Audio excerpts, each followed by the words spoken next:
Hello, my name is Jacob, and welcome to the sleepy cosmos. You are lying still now. The world around you softens. The lights have dimmed, the air is quiet, and the hush of night draws in like a tide. You feel the familiar weight of the blanket across your body, the coolness of the pillow cradling your head. There is a gentle rise and fall to your breath, a rhythm older than thought, older than names. As you settle into this stillness, your body begins to listen. You hear the distant hum of something electrical, the faint creak of walls adjusting in the dark. Perhaps even your own heartbeat tapping softly against your ribs like a knuckle on a wooden door.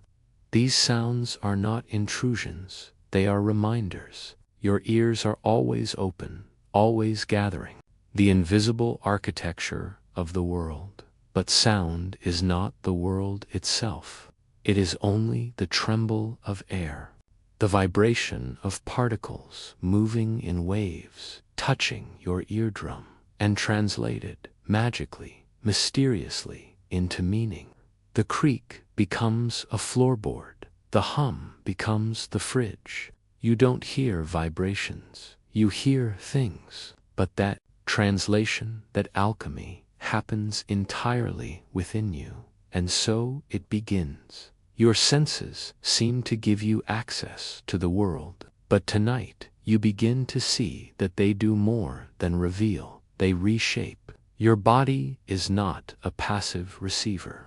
It is an artist, a weaver, a curator. You are not simply perceiving reality, you are interpreting it.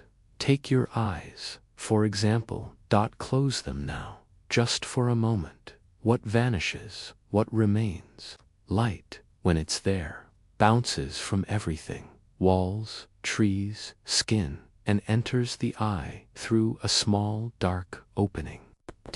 Travels through layers of lens and fluid, until it lands on the back of your eye, where cells shaped like rods and cones respond to it. But those cells don't see trees or faces or color. They respond to contrast, to brightness, to motion. Your eyes, despite their complexity, are only collecting fragments, light and shadow, pattern and pulse. The real seeing happens in the dark. In your mind, your brain takes that flickering electrical activity and builds a picture. And it doesn't just build the now, it fills in blanks. It compares what you're seeing to what you've seen before. It edits for clarity. It highlights what matters and blurs what doesn't. What you see is not raw data. It is a story, a tapestry, a living painting, adjusted in real time by emotion, memory, and attention. And that painting is your world. Think of color. Red is not a property of an object. It is a wavelength of light, yes, but the redness that happens in you, your brain assigns it. A ripe apple, a traffic light, a drop of blood, all reflect similar wavelengths. But red is a sensation your brain creates. Color doesn't exist out there. It's born in here. The same is true for sound and smell and taste. Smell, perhaps the most ancient sense, is a direct line to memory. Tiny particles rise from the surface of things and enter your nose. They bind to receptors like keys slipping into locks. And somehow that triggers not just the sense of lavender or rain or cinnamon, but entire worlds. A grandmother's kitchen, a childhood garden, a forgotten afternoon. Taste, too, is more than molecules on the tongue. It's warmth, texture, expectation. The way your brain compares flavors to emotion. That's why comfort food exists. You are not tasting the ingredients. You are tasting a moment, a history, a feeling. And then there is touch. You feel the cool smoothness of the sheets beneath your fingertips. the slight indentation where your body meets the mattress. But what are you really feeling? Your skin is covered in sensors, each designed to notice something different: pressure, temperature, texture, vibration. But just like your other senses, these are not direct lines to truth. They are interpreters, mediators. Even pain is a signal, not of damage, but of potential damage. It is your body's way of saying, pay attention. Even here, your perception is a negotiation. Now bring all the senses together at every moment. Your body is collecting information from the world: light, sound, vibration, scent, motion, temperature, pressure, and feeding it upward toward awareness. But not all information makes it through. In fact, most of it is filtered out. Your brain is a gatekeeper. It selects what to let in. What you see and hear and feel is not everything. It's a narrowed beam of attention, sculpted, selected, simplified. If you truly felt everything, all at once, every atom brushing your skin, every sound wave bouncing from every surface, the noise would be overwhelming. You would be lost in it. So your brain, like a kind guardian, dims the lights. It tunes out the static. It gives you a version of the world that is not too much, not too little, just enough to move through it, just enough to feel at home. And so your reality is a curated experience, not false, not fake, just shaped, like a stage play lit by soft lights, framed by curtains, set to music. You see the actor and forget the wires. You hear the voice and forget the microphone. Your senses draw the curtain back just far enough to show you what matters. But sometimes, in stillness, that curtain flickers, sometimes lying in the dark with the world grown quiet. You can almost sense the vastness behind the veil, the billions of signals never noticed, the infinite details never felt. You can sense that what you experience is only a sliver, and that there is so much more. And maybe that's not frightening.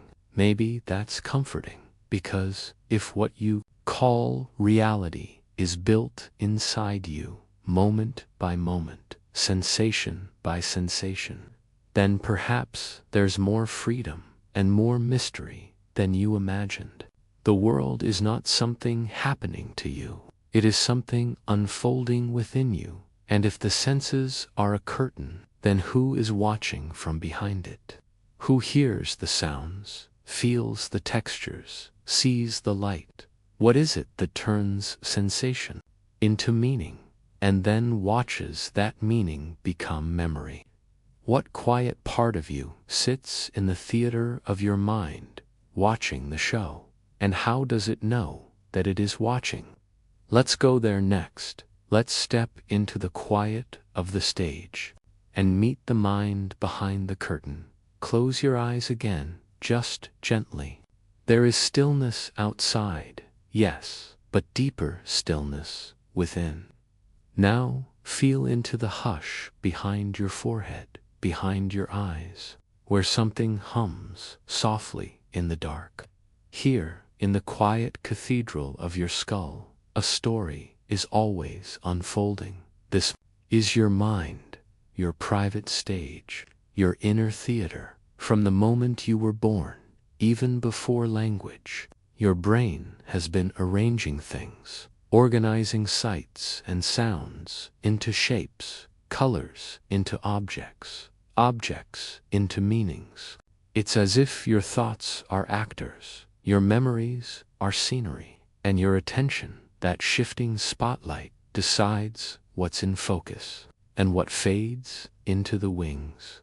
Everything you experience, the smell of rain, the face of a friend, the sound of your own voice, all of it is assembled here in this hidden theater. It's not the world you see, but the world your brain has made of what your senses send. Like a director with thousands of cues, your mind stitches every moment together into something smooth, continuous, believable. But backstage, it's not so tidy. Behind the scenes, 100 billion neurons flicker like stars across the night of your brain. They don't shine with light, but with electricity. Tiny pulses, barely lasting a millisecond, race down axons, thin threads that stretch from one neuron to the next, like silken cables. And in the space between them, synapses, chemicals, drift, carrying messages too fast to notice, but too important to ignore. It's noisy back there, and yet, out here in your awareness, it feels quiet, whole. You are not overwhelmed by the chaos. You experience clarity that is the gift and the mystery of the mind. This theater does not simply play back what's real, it interprets. You don't just see the world, you understand it without trying. You know a chair is a place to sit. You know the tone of a voice, whether warm or distant. You feel the edge of a word before it even reaches your lips. And more than that, you imagine. You don't only replay the past, you rehearse possible futures. You dream what could be. You worry, you wonder, you plan. Your brain isn't just a mirror. It's a storyteller. But who is listening? Is there a part of you that sits silently watching the play unfold? The thoughts rise, the emotions swell, the scenes change, but something remains, something that observes. It doesn't speak, but it sees. It notices the noticing. Some might call it awareness. Others call it consciousness. Whatever name you give it, you know it by feel. It is what remains when you sit in silence. It is what watches your thoughts come and go without getting lost in them. You can't touch it, you can't see it, but it is always there, like the air inside the theater, present, invisible, essential. Now think about memory, another player in this mental play. Your memories are not shelves of stored images. They are recreations. Each time you recall a moment, your brain rebuilds it, piece by piece, using fragments and feeling, tone and texture. Memory is not a perfect recording. It is a painting that changes slightly each time you look at it. You feel sure that you remember, and in that certainty, the self is born. You remember your name, your home. You remember what you love and what you've lost. These memories string together to form the story of you, a thread of identity woven through time, grounded not in fact, but in meaning. Meaning, yes, that's another gift of the mind. Your brain doesn't just register sensations, so your reality is not built on objects, but on meanings.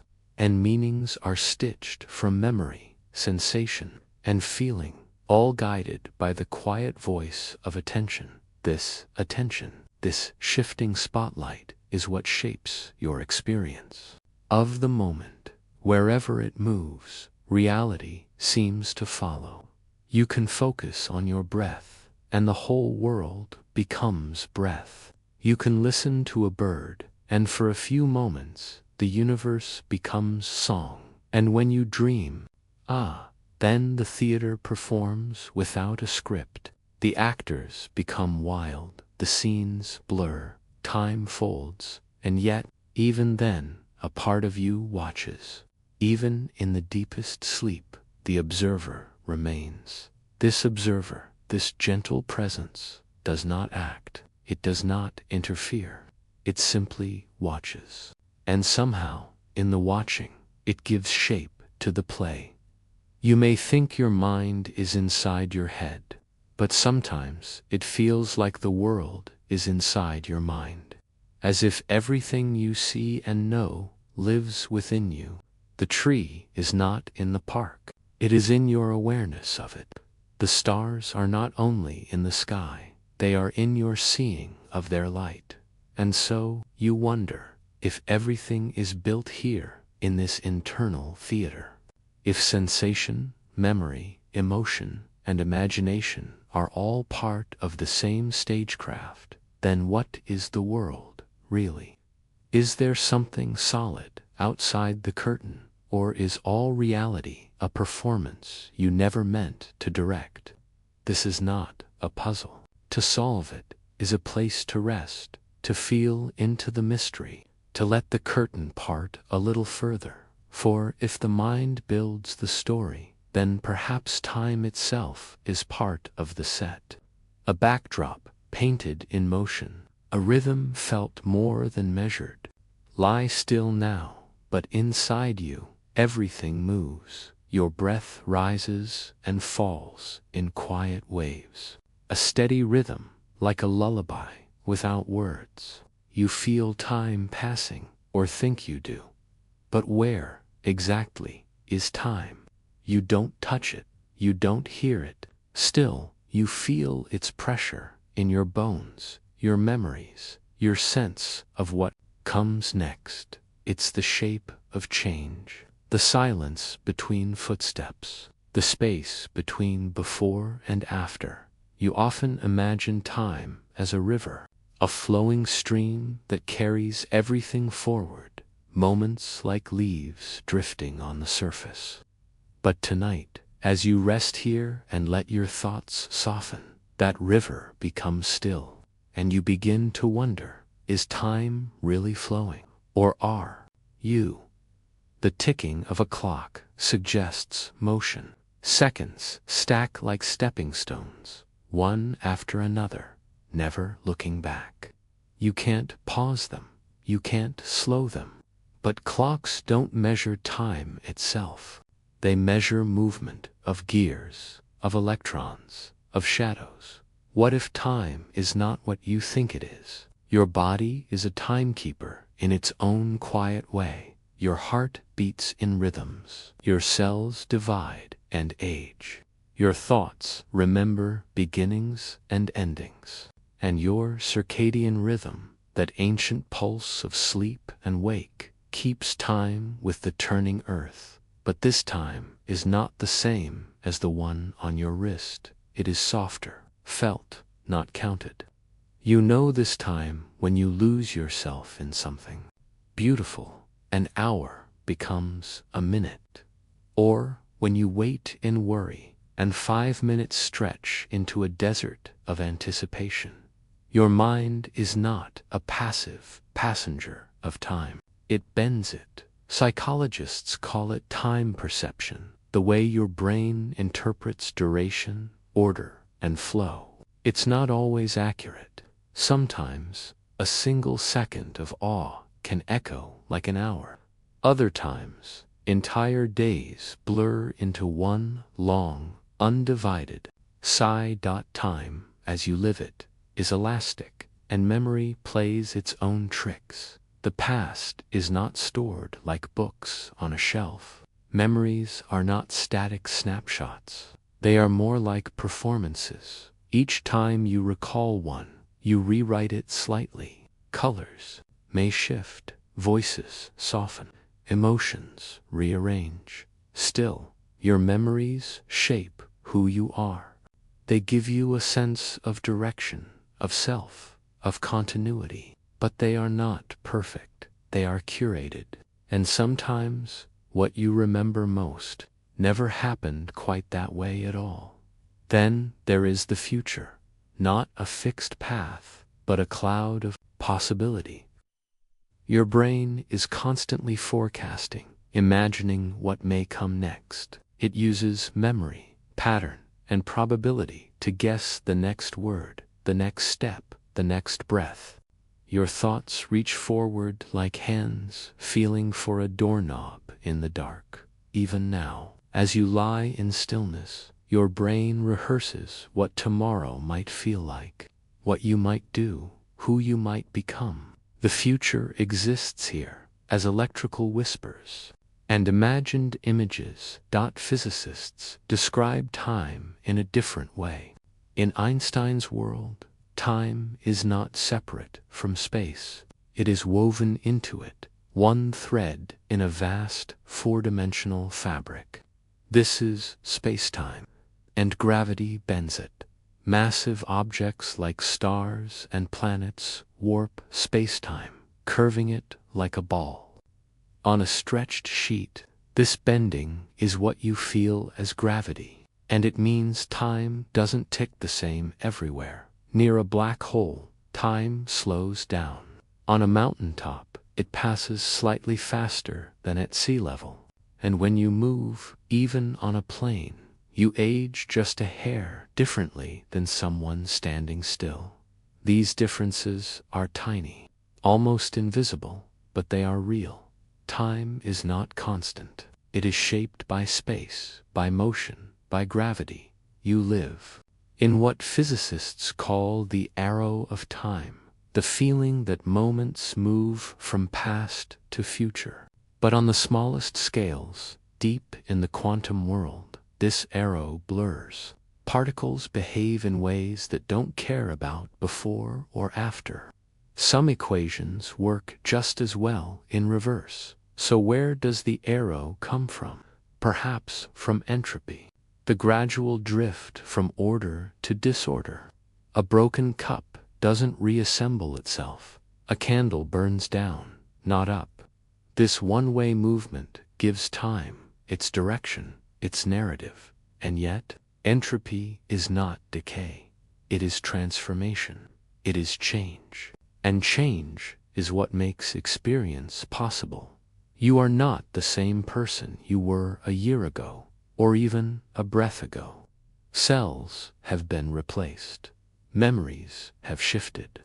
Emotions have passed through you like weather, and still something constant watches. From within, something that feels older than this hour, older than this day. Something that doesn't measure time in minutes, but in meaning.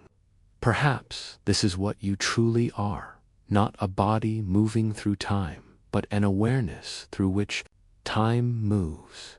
What if time is not a river at all, but a vast tapestry, woven all at once, past, present, and future, existing side by side? And you are a traveler, tracing a thread through it with your fingertip. Each moment felt as now. Each step a choice, a perception, a breath. You rest. Tonight, between two horizons, memory and mystery. And in this stillness, you are held not by time's flow, but by its depth, by the richness of now, which is the only place you ever truly touch. And as your breath slows and your thoughts soften, you may begin to wonder if time is curved, if it bends and folds. Then what of space? What of the vast, quiet distance between things? Let's turn now toward that quiet and listen for what lives inside the spaces between. You rest now, suspended in stillness. Your body, soft and still, cradled by gravity. Your thoughts slow their pace like autumn leaves drifting through quiet air, and around you, space. Not a room, not a ceiling, not a wall, but space itself. The open canvas of everything that is. Space is not just the emptiness between things. It is the context that gives things meaning. Without space, there would be no place to rest, no shape to notice, no edge, no center, no movement, no stillness. Tonight, you begin to feel it differently. Stretch out a hand, even if only in imagination. Beyond your fingers lies air molecules drifting apart, dancing in silence. But between those molecules is something deeper still. A gap so vast that it is mostly nothing, and yet that nothing is never truly empty. Even inside your own body, there is more space than substance.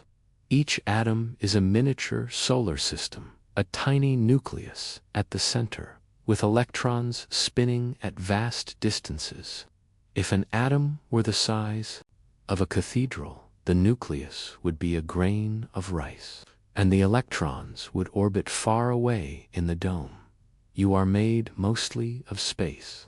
The solidity you feel, your bones, your skin, the weight of your hand on your chest, is an illusion of closeness, a result of forces repelling one another. No two atoms truly touch. You are held together by invisible resistance, by electric whispers. You are, in essence, a symphony of forces dancing across emptiness, and yet that emptiness is alive. Physicists once thought the vacuum of space was truly nothing, but now they know better. Even in the coldest, darkest corners of the universe, space seethes with energy. Virtual particles blink in and out of existence, borrowing time from nothingness and repaying it in an instant. This is called quantum fluctuation, a restless shimmer beneath what we call real dot in space. Nothing is ever truly still. Your breath moves gently in and out, a rhythm nestled in a larger rhythm. The earth spins beneath you, a silent turning, and above, space stretches out in all directions. The stars you see in the night sky are not scattered randomly. They exist in vast structures, galaxies and clusters, woven together by gravity and dark matter, forming filaments like. The Earth doesn't orbit the sun because of an invisible string. It falls, gently and endlessly, into the curve that the sun creates. Your body, too, lives in these folds. You don't float away because the Earth has bent space around you, creating the sense of downward. You are held not by ropes or walls, but by geometry. And space isn't just out there. It lives within you. There is space between each breath, each heartbeat. Space between one thought and the next. Between what you say and what you mean. Between what you were and what you are becoming. These in-between moments are quiet but powerful. They hold possibility. The pause before you speak. The silence after someone says your name. The blink between memory and realization. Space is not emptiness, it is invitation. When you listen deeply, really listen, you are not just hearing sound. You are also hearing the shape of the space around the sound. The echo, the pause, the resonance. Just like in music, where the rests matter. As much as the notes, your life is shaped by what you don't fill in space. Everything depends on relationship. One point only has meaning because of another. Left exists only because of right. Above because of below. You know where you are because of where you are not. The stars guide sailors, not because they are bright, but because of where they are. In the sky, and how they move in relation to others. Space allows orientation, and through orientation, we find direction. Through direction, we find meaning.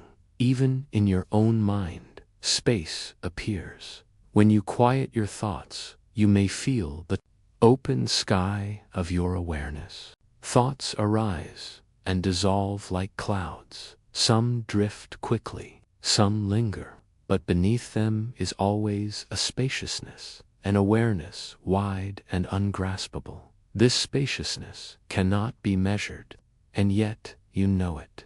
You feel it when you stop chasing. The next thing, when you rest, when you remember that it's okay to do nothing, to simply be. Right now, in this very moment, you are floating in a kind of space. Not just physical, but mental, emotional, imaginative, the quiet between responsibilities, the dark before the dream, the pause where insight might land. And so you wonder, if space connects everything, if it bends and breathes and vibrates, even when we think it is still, then what lies beneath that movement? What hums below this fabric of geometry and silence? Perhaps the answer lives not in the vast, but in the smallest shimmer of possibility. Perhaps what we think is solid is not solid at all. Let's go there next. Let's listen for the whisper beneath the world. You lie still again, body soft and steady. You feel the comfort of the blanket, the familiar ground beneath you. Everything around you seems solid, stable, sure. But tonight, let yourself wonder what lies beneath that steadiness. What supports the ground beneath your ground? You reach out and touch your skin, or simply imagine doing so. It feels like something firm, definite, but beneath that sensation is something stranger, something the senses do not reveal. The world beneath the surface is not solid at all. It shimmers at the smallest scales, smaller than cells, smaller than atoms, smaller even than electrons. The world is not made of things. It is made of maybes, of probabilities, of gentle, flickering possibilities that never settle until they must.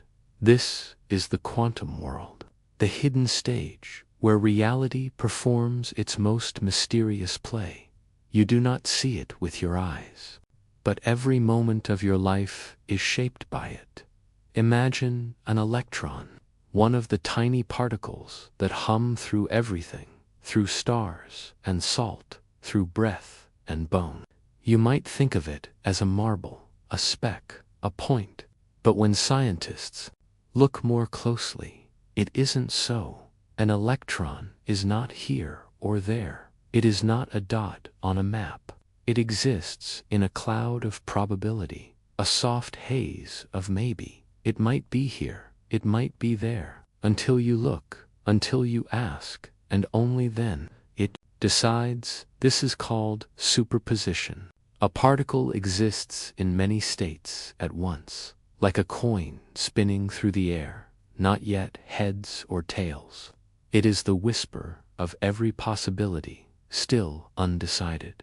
When you observe it, the spin ends, the coin lands, the wave collapses, and in a strange way, you help create it, simply by observing. This is not magic. It is nature, wearing its most mysterious face. And this uncertainty is not a flaw.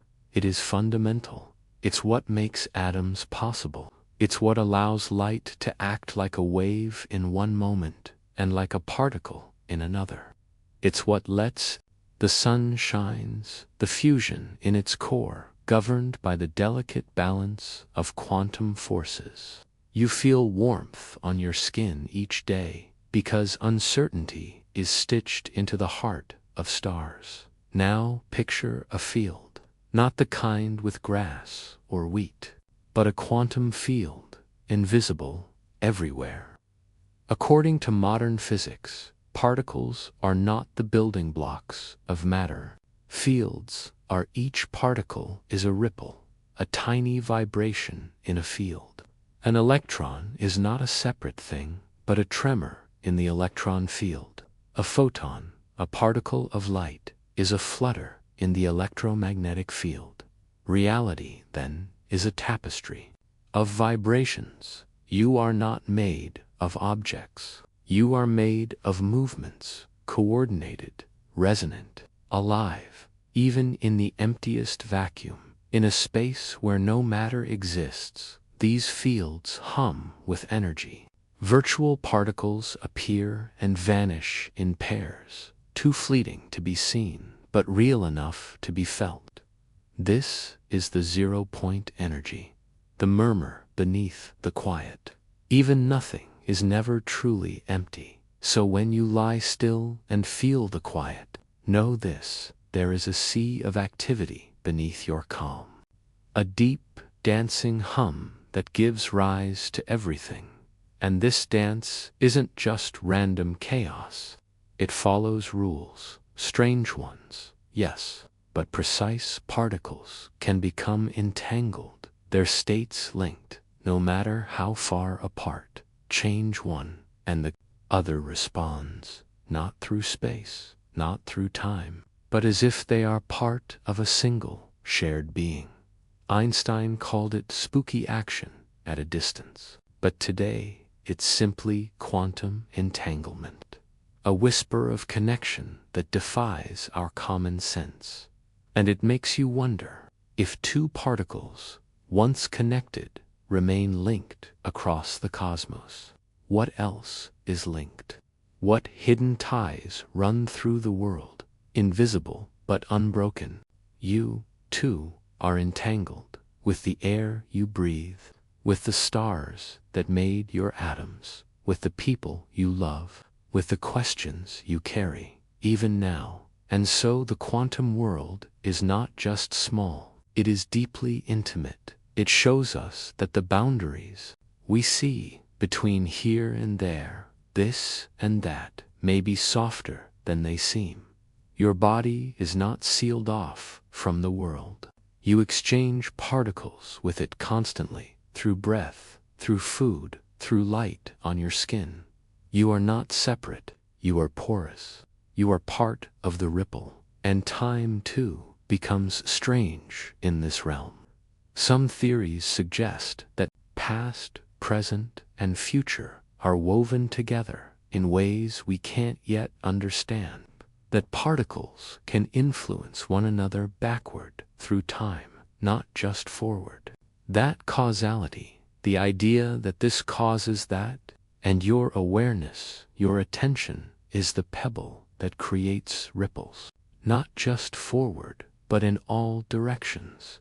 This is not a truth to be grasped, but a mystery to rest within.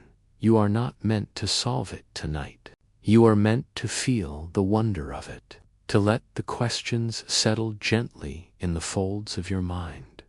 Because even if you never see an electron, even if you never visit the realm beneath the realm, you are made of it. You are it. Every thought, every breath, every heartbeat is rooted in quantum possibility.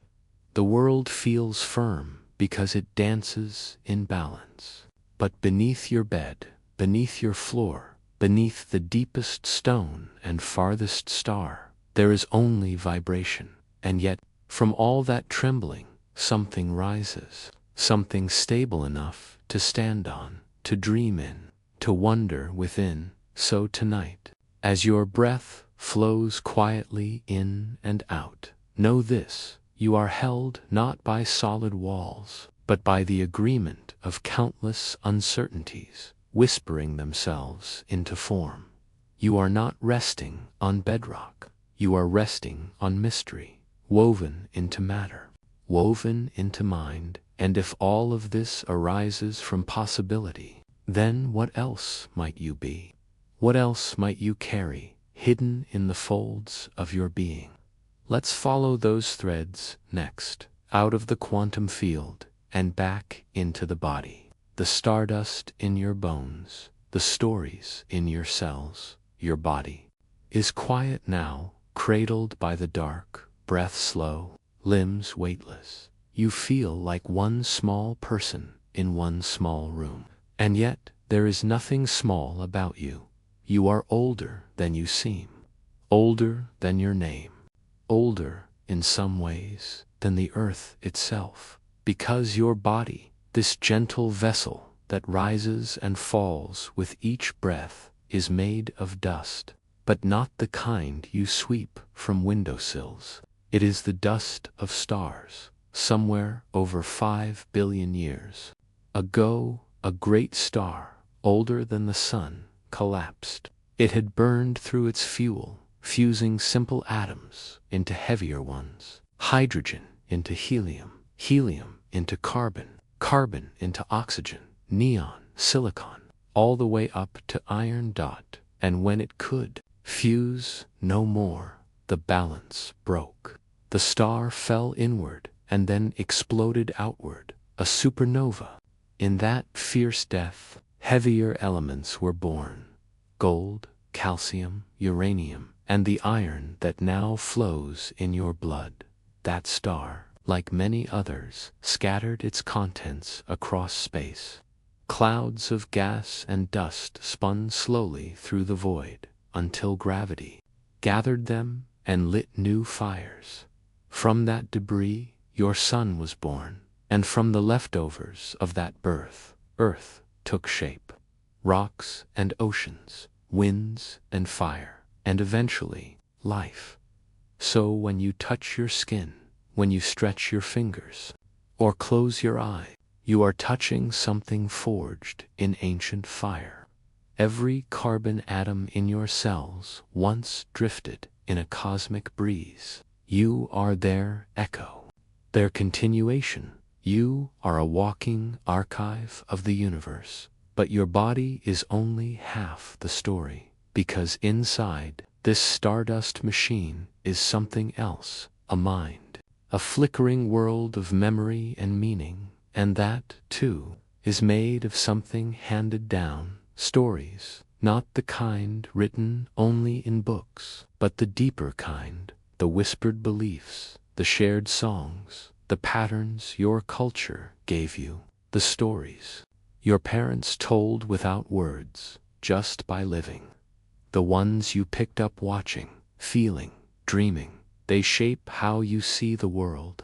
Ideas carried forward through language, through gesture, through firelight.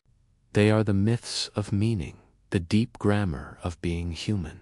Even science, which seems so precise, is a kind of story. Here is what we think that means. Here is how this tiny thing connects to that vast one.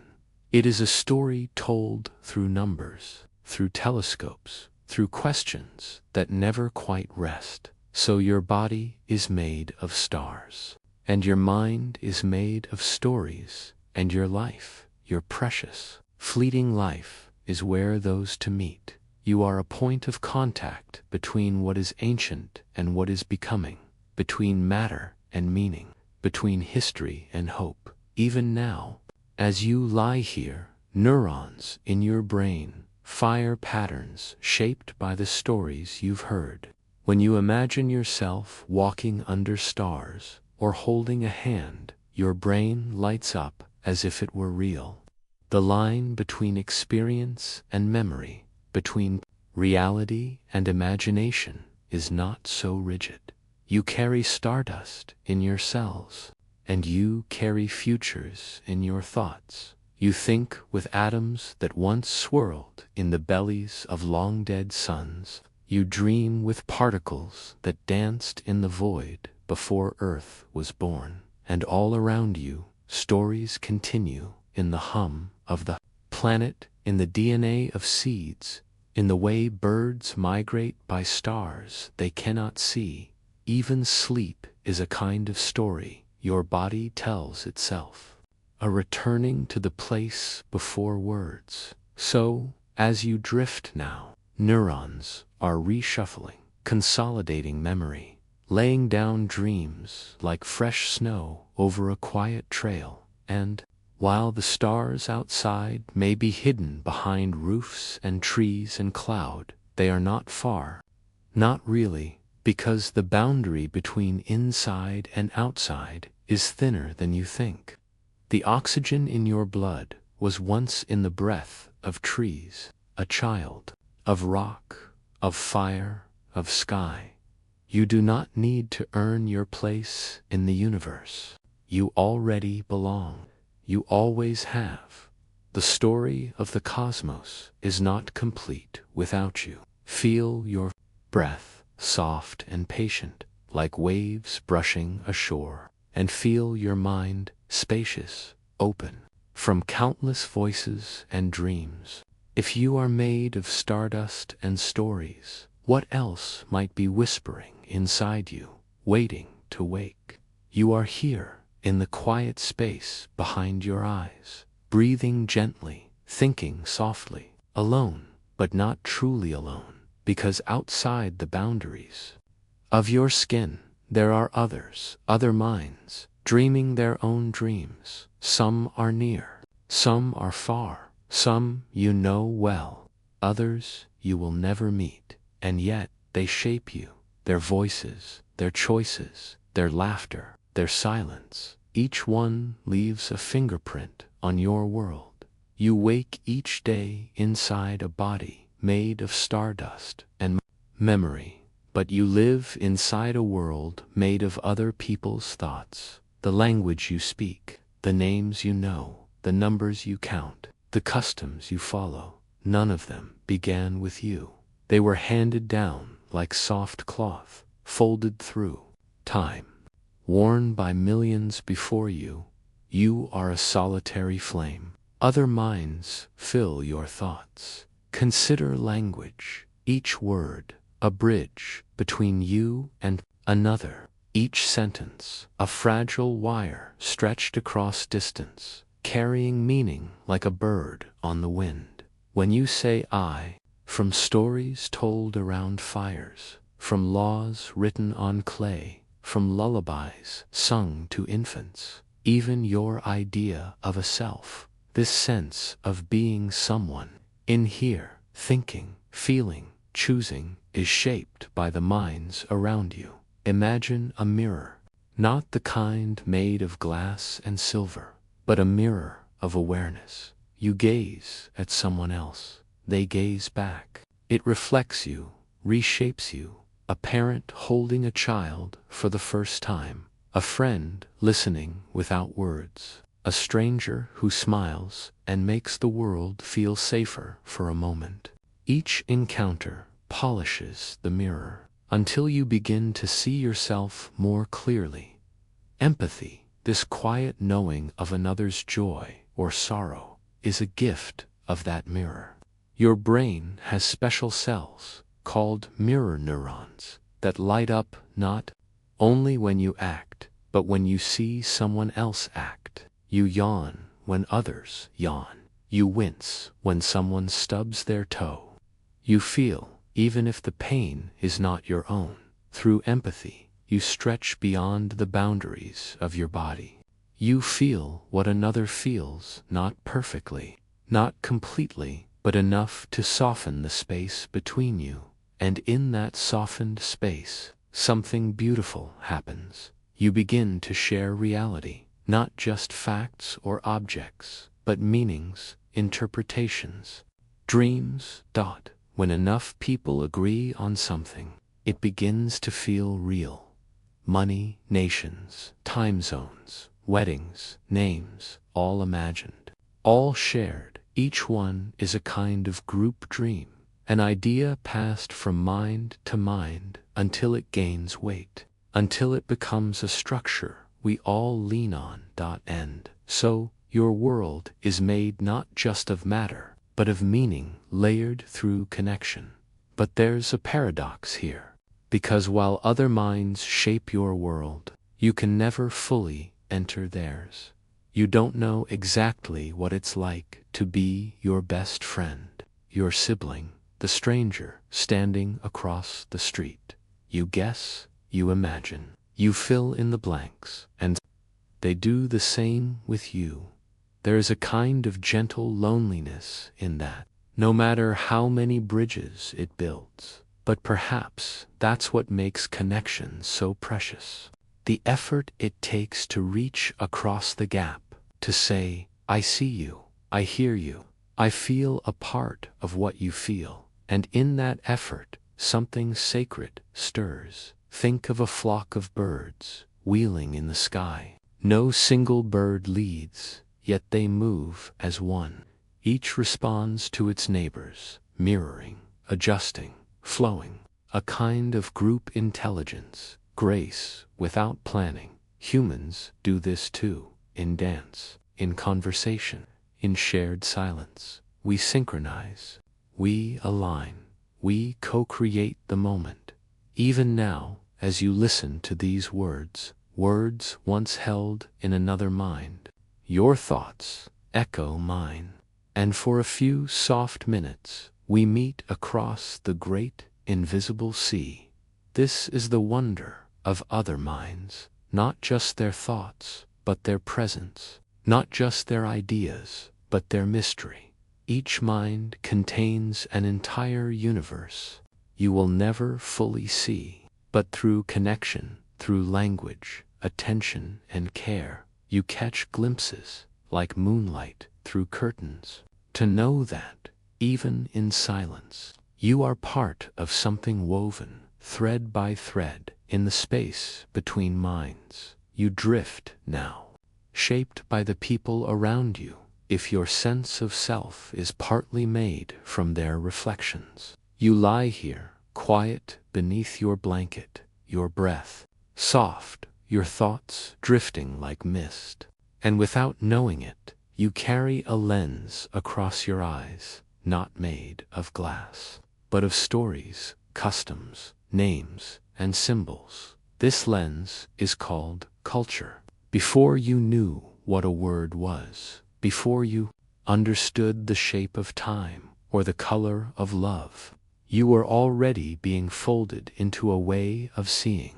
Your lullabies had rhythms older than you. The food that touched your tongue carried centuries of memory. Wrapped in daily life, you didn't choose your culture any more than you chose your heartbeat. It came to you gently, invisibly, like water soaking into the roots of a tree. And so you see the world not as it is, but as it has been told to you. You call some things normal, others strange. Some foods taste like home, others taste like elsewhere. Even the shape of space and time, the feeling of closeness or distance, what it means to be late or early, to speak or stay silent, to touch or to wait. All these are shaped by the lens you wear. Culture isn't a costume you put on. It's the air inside the bubble of your world, and pregnant with joy in another. Why a dog might be a beloved child in one home and a humble worker in the next. You feel it in holidays, in handshakes, in colors that mean stop or go, danger or purity. You feel it in language, not just in words, but in the pauses between them. Some cultures fill space with sound, others let silence speak.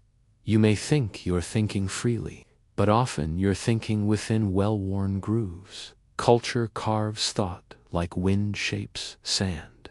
It gives you the tools to make meaning, but also hides the tools that might build something else. Still, culture is not a cage. It's a home. It comforts. It connects. It holds a shared rhythm, so hearts can beat together.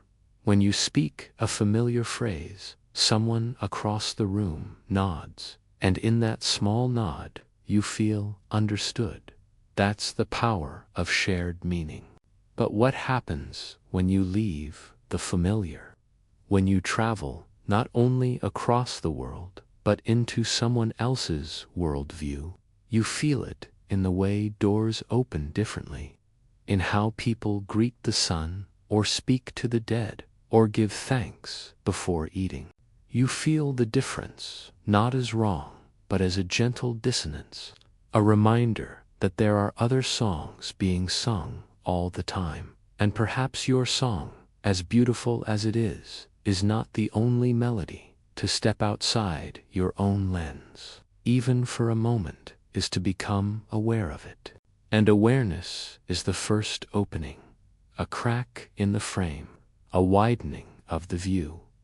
Anthropologists call this the ethnographic gaze, a way of seeing not just what others do, but seeing that you are doing something too.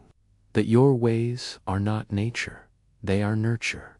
That time, as you know it, may not be linear. That identity, as you hold it, may not be singular. That truth, as you were taught it, may be one of many truths. You begin to see how belief shapes biology, how expectation changes sensation, how ritual rewires perception. And in this gentle unraveling, you find something strange and tender, a humility that feels like awe. Because if your culture is a lens, and if others wear different lenses, then the world is not one image, but many overlapping transparencies, each revealing, each obscuring. You start to wonder, what would the world look like if you could take off the lens entirely? Would it be clearer, or simply unfamiliar? Would the sky be bluer, or would blue itself become a question?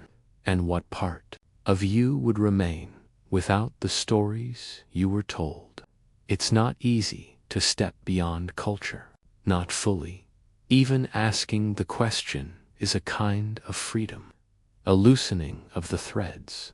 But perhaps the goal is not to escape your culture, but to see it, to love its gifts, while holding space for what it leaves out, to honor the familiar, while listening for the unknown, to walk with your lens, but gently, lightly, so it does not become a blindfold.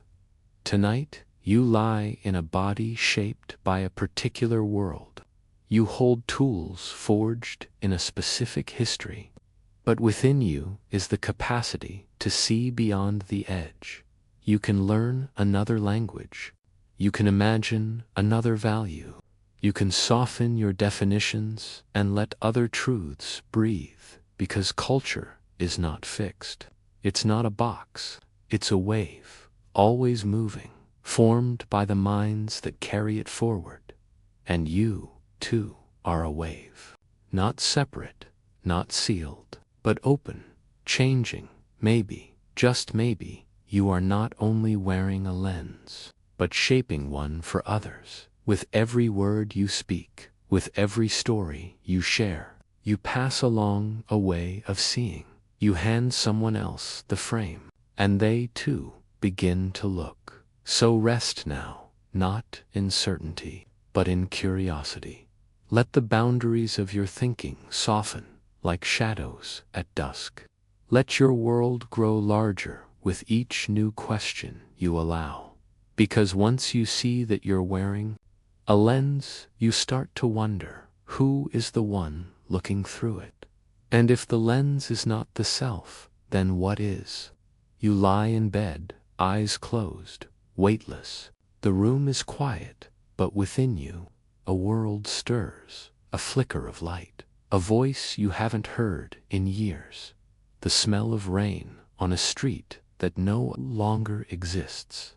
This is memory, but not as a museum of fixed exhibits. No, your memory is more like a tide rolling in and out, carrying bits of the past and reshaping them each time it comes. You remember your first day at school, but is it the real one, or the version told to you in photos and family stories? You remember a loss, but does the pain come from the event, or from the many times you've returned to it in thought? Memories are not filed away like books. They are living things. When you recall a moment, your brain doesn't pull out a photo, it paints one anew. With every brushstroke, details change. Neuroscientists call this reconsolidation. Each act of remembering is an act of creation. So memory is less a recording and more a poem, rewritten, reshaped, tinted by the mood of the present moment. You are not who you were. You are who you think you were. And that story is made of shifting sand. Yet it feels solid, doesn't it? You say, I remember, and it anchors you. But beneath those words is a quiet truth. Memory is a dream the waking mind agrees to believe, and dreams, they are memories of a different kind. Every night, as your body goes still, your mind becomes a theater, a stage with no script, only fragments of feeling, shadow, symbol, a hallway that stretches, a friend with the face of a stranger, a fall that never ends, a flight that feels like truth. These are not nonsense. They are your mind stitching thread-sough memory, worry, joy, and longing into something new. REM sleep, rapid eye movement, your brain lit up like stars in motion. You are not resting. You are creating. One theory says dreams help process emotions. Another says they simulate danger, a practice ground for survival. Another still suggests dreams, a Rethi brain's default state of meaning-making. But none fully explain why a dream can make you weep, or why a place you've never seen can feel like coming home, because dreams, like memories, are how you become yourself. They are the fabric beneath your waking mask. They are the night's gentle attempt to make sense of your days. Think of a quilt patched from moments, a glance, a laugh, a door left open. Dreams sew these into new patterns, some familiar, some strange. You wake up changed, not always in ways you notice, but something has shifted, a subtle quiet, a deeper question, an image that lingers like perfume. Children dream more than adults, so do animals, a dog twitching its paws, a cat chasing a mouse in its sleep.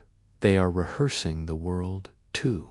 Dreaming, it seems, is not a luxury, it is a necessity. The brain needs it, the self depends on it, because you are not built only of cells. You are built of patterns, of rhythms, of recollections, of re-I-imaginous yourself. The sense of I is not static, it is braided from memory and dream.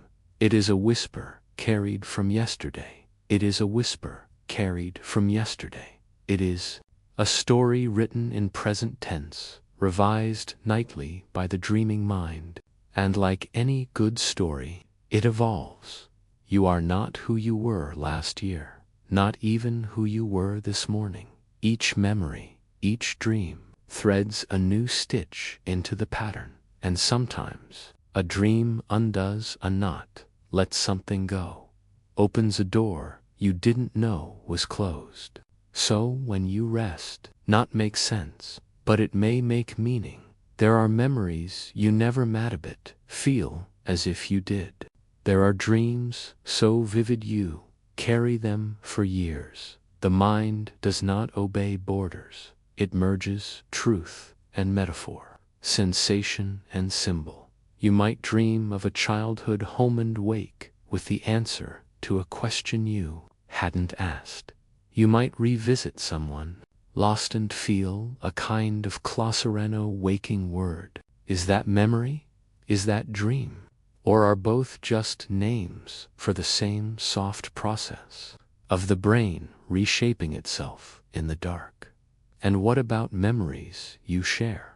The ones told around fires, passed from parent to child, anchored in language. They too evolve. Retold, re-edited, sandpapered by emotion and time. Shared memories become collective dreams, myth, folklore, history, the stories we sleep inside. So tonight, as your eyes flutter, let yourself loosen. Let memory and dream dance without judgment. Let your sense of self, that flickering candle, sway gently in the wind of the mind. Because in the end, you are not a fixed self. You are a pattern of remembering, a current of imagining.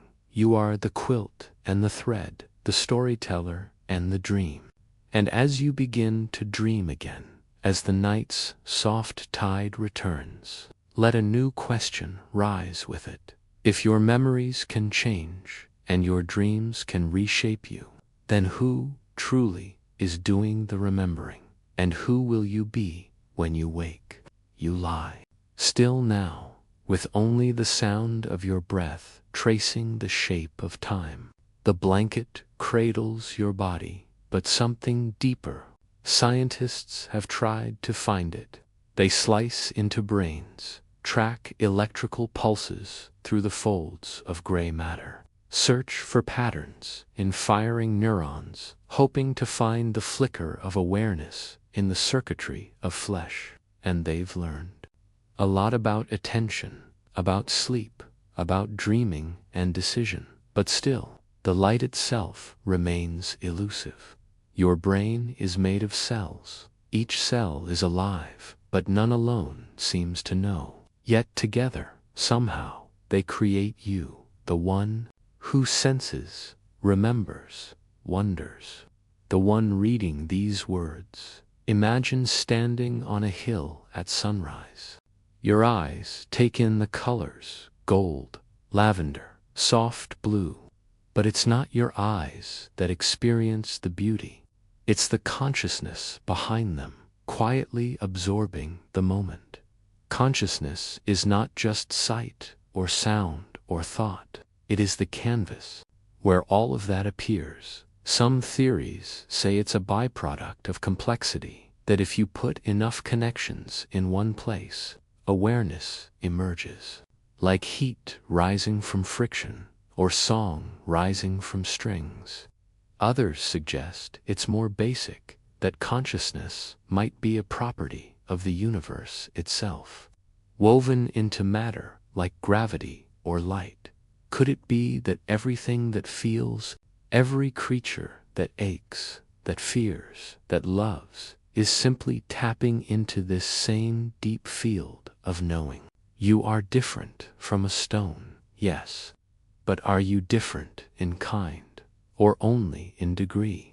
Consider the octopus with neurons not just in its head, but in its arms. Each limb can taste, touch, decide.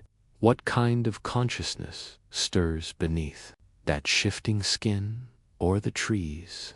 Vast networks of roots communicating through fungi. They remember drought. They warn of insects. They feed their young. No eyes, no voice, but some kind of awareness, perhaps, slow and ancient. And then there's the mirror test. The moment a creature recognizes itself. Elephants, dolphins, magpies, they pause, look, tilt their heads. That they seem to say is me. A spark of self-awareness in fur, feather, or fin. Your own consciousness holds many layers. There's the steady stream of thoughts, plans, names, images. Then deeper, the emotional tides, joy, grief, tenderness, and deeper still, the vast, quiet space in which it all unfolds, the simple awareness of being.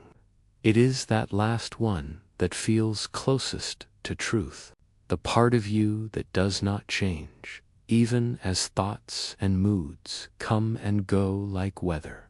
When you are lost in a book, or music, or a kiss, and time seems to disappear, that's when the self softens, and pure consciousness remains. It is what notices the breeze, what hears the cricket, what remembers your grandmother's voice. Even now, in some traditions, they call it the witness, the one who observes but does not judge. It doesn't push or pull, it simply allows. And in moments of deep stillness, you can feel it, the awareness that is not made of words, the light behind your eyes, the quiet inside your chest, the presence that watches your dreams, like moonlight watches waves. No machine has passed the test of consciousness, not truly. Computers can mimic speech, simulate thought, even pretend to feel, but they do not seem to experience.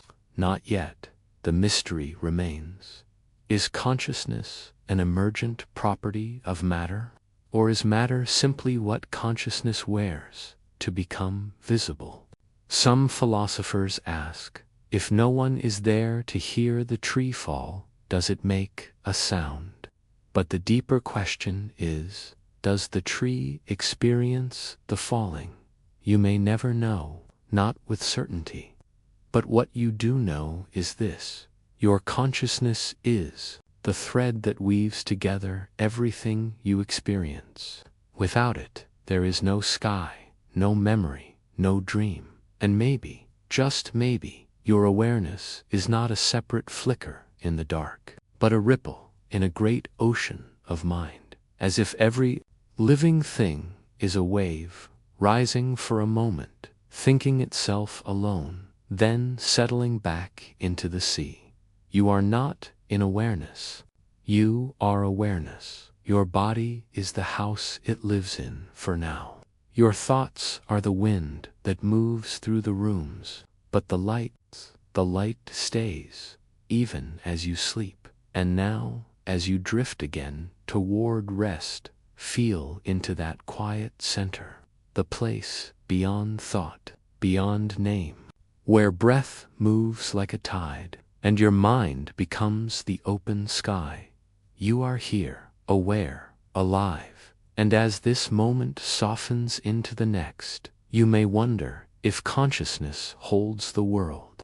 Then what world waits when consciousness slips away? Let's go there together, where waking ends and deeper mystery begins. You are lying still now, the weight of your body softening into the bed. Above you, beyond ceiling and cloud, the night sky stretches outward like ink spilled on water stars. Scattered across it like slow-burning thoughts, some of them died long before you were born. And yet you still see their light. This is where you begin tonight, not in a room, not even in your own skin, but suspended in something vast and unfolding. A cosmos, a canvas. You've seen the pictures, spiraling galaxies, dust and fire stitched into cosmic swirls. But those aren't just photographs of distant things. They are mirrors, in a way, echoes of what you are made from. You are not separate from the stars. You are born of them. Every atom in your blood, your bones, your breath, all of it forged in the furnace of dying stars, scattered into space, gathered again into new forms. One of those forms is you. The universe writes itself into matter. And then, quietly, matter begins to wonder about the universe. Close your eyes. The stars don't vanish. They remain behind your lids, twinkling in memory, in imagination. The cosmos doesn't need your eyes to exist, but your eyes bring the cosmos into presence, into awareness, into the delicate theater of now. Imagine billions of galaxies, each holding billions of suns, some with planets, some of those planets warm enough for oceans, and somewhere, perhaps many somewheres, oceans dreaming of sky, life looking up. And still, no matter how far you stretch the scale, there is always more.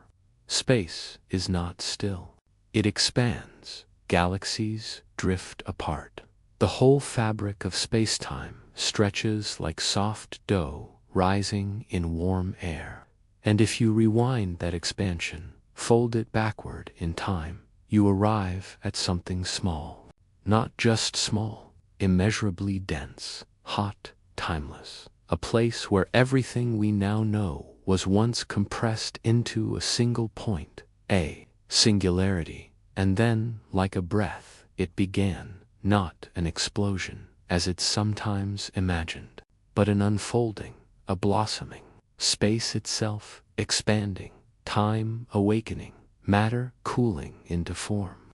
That moment, nearly 14 billion years ago, gave birth to everything, and you are a moment of that unfolding, thinking itself back through time. There's poetry in the physics. Hydrogen forms, stars ignite. Heavy elements are born in their hearts. Those elements scatter, gather, swirl into planets. Some of those planets brew oceans, and in those oceans something stirs. Molecules dance, cells divide. Eyes open, and now, those eyes look back at the stars, asking, where did we come from? Why is there something instead of nothing? The universe is not just out there. It is within you, pressed into every cell. When you imagine the stars, when you map constellations in your mind, you're drawing connections across both sky and self. Your brain, like the cosmos, is made of networks. Neurons branch like galaxies, whispering electrical thoughts from one cluster to the next. There are more synapses in your mind than stars in the Milky Way. Perhaps that's why you can hold such vastness inside you at this scale. Time slows down. A second is nothing to a galaxy. A human life, even a civilization, flickers and fades, like lightning on a horizon. But scale doesn't lessen meaning. It only deepens the mystery. You are small, yes, but you are not insignificant. A speck of dust floating through space might seem meaningless, unless it happens to be the speck that opens its eyes and dreams, that wonders, that listens. You are not just in the universe is in you. And the part of you that wonders, that aches to understand, that feels beauty when you look at the night sky, that is the universe becoming aware of itself. Perhaps that is what consciousness is for. Not survival, not calculation, but wonder. The ability to look into the dark and feel it whisper back. The ancients knew this in their own way. They traced stories in the stars, hunters and bears, sisters and serpents. They used the sky as a map, as a mirror, as a place to hang questions too heavy to carry alone, and you to carry those questions. What is the purpose of all this? Why is there a cosmos at all? And why, of all things, does it feel so quiet? Science can measure the distance between stars. It can map the shape of the universe, chart its expansion, calculate its age. But there are things it cannot answer, not because they are unimportant, but because they are too close to meaning, too close to you. What is beauty? What is love? What is the feeling you get when you stand beneath a sky full of stars and feel small and somehow held? These two are part of the cosmos, not separate from it, but born from it. Maybe the universe doesn't just expand outward. Maybe it folds inward into hearts and thoughts and longings. Into every time you've looked up and felt that subtle ache that pulled toward something larger than language. You are a canvas to dot memories painted in light, hopes shaped in neurons. A moment in time where the universe pauses to notice that you feel their light not just on your skin, but in your soul, that you carry their memory in your bones, their dust in your breath, their silence in your sleep. Tonight, as you close your eyes, the stars remain. They do not need you to shine, but they shine differently because you are here to see them. You are a speck, and also the space where everything meets. And if the cosmos is a canvas, who or what is holding the brush? Or perhaps the brush is still moving, each of us, a stroke, a breath, a spark in an unfinished sky. You lie in stillness now, the kind of stillness that holds not absence, but fullness. Around you, the room is quiet, yet your thoughts drift like mist across the surface of a pond. The body is here, the breath is here, and yet, where are you? Not in any one place. You are adrift in time, in memory, in imagination, in something you might call now, and something else you might call dream reality. Like water takes the shape of its container. and the container might be you. For all the certainty that waking life promises, the sound of your feet on the floor, the warmth of a cup in your hand, the familiar curve of the sun across the sky, there's also something soft around the edges, a blur, a shimmer, as if everything you touch is made of a finer thread than it appears. Dreams remind you of this. In a dream, you believe. You walk across landscapes made of thought. You meet people who seem to know you. You run, you fall, you fly. And only later, perhaps upon waking, do you say, that wasn't real. But what does real mean? Is it permanence, predictability, consensus? You've already seen how your senses are filters, how sight isn't a mirror, but an interpretation, how sound is vibration translated into meaning, how time isn't fixed, but stretches and contracts depending on your attention. You've glimpsed how culture shapes your mind, how memory reweaves the past, how even your thoughts aren't always your own. So if your senses are soft impressions, if your mind is a canvas ever being repainted, how sure can you be that what you call reality is anything more than a well-agreed upon dream? And yet, does that make it less meaningful or more? You live inside a shared illusion, but that illusion builds bridges, writes music, makes promises, tells stories, holds hands. You call it society. You call it language. You call it love. Some physicists speak of multiverses, endless versions of reality, branching off with every possibility. Others say we live in a hologram, a projection from a deeper dimension. And some suggest that consciousness isn't a product of the universe, but its foundation, that what we call matter arises not from atoms alone, but from observation, from awareness, stillness, observation, awareness. You may not need to solve these questions to feel their power. Just being in their presence shifts something inside you. Like standing at the edge of an ocean at night, you don't need to measure the waves to feel the vastness. So let yourself float here a moment. Reality might be more like music than like math. Not static, but unfolding. Not fixed, but felt. Not a hard surface you can knock on, but a shared vibration humming through your nervous system, your culture, your relationships, your dreams. A dream becomes a dream only when you leave it. But if you're inside it fully, does it not feel real? You dream every night, and each time your mind builds a world. Sky, ground, faces, voices, emotion, fear, wonder, time. These are the raw ingredients of waking life, too. So what separates the dream from the real? Some would say, continuity. You wake each morning into the same body, the same name, the same address. But even this is fragile. Memory stitches the illusion of continuity. Your body changes constantly. Your name is a sound someone taught you.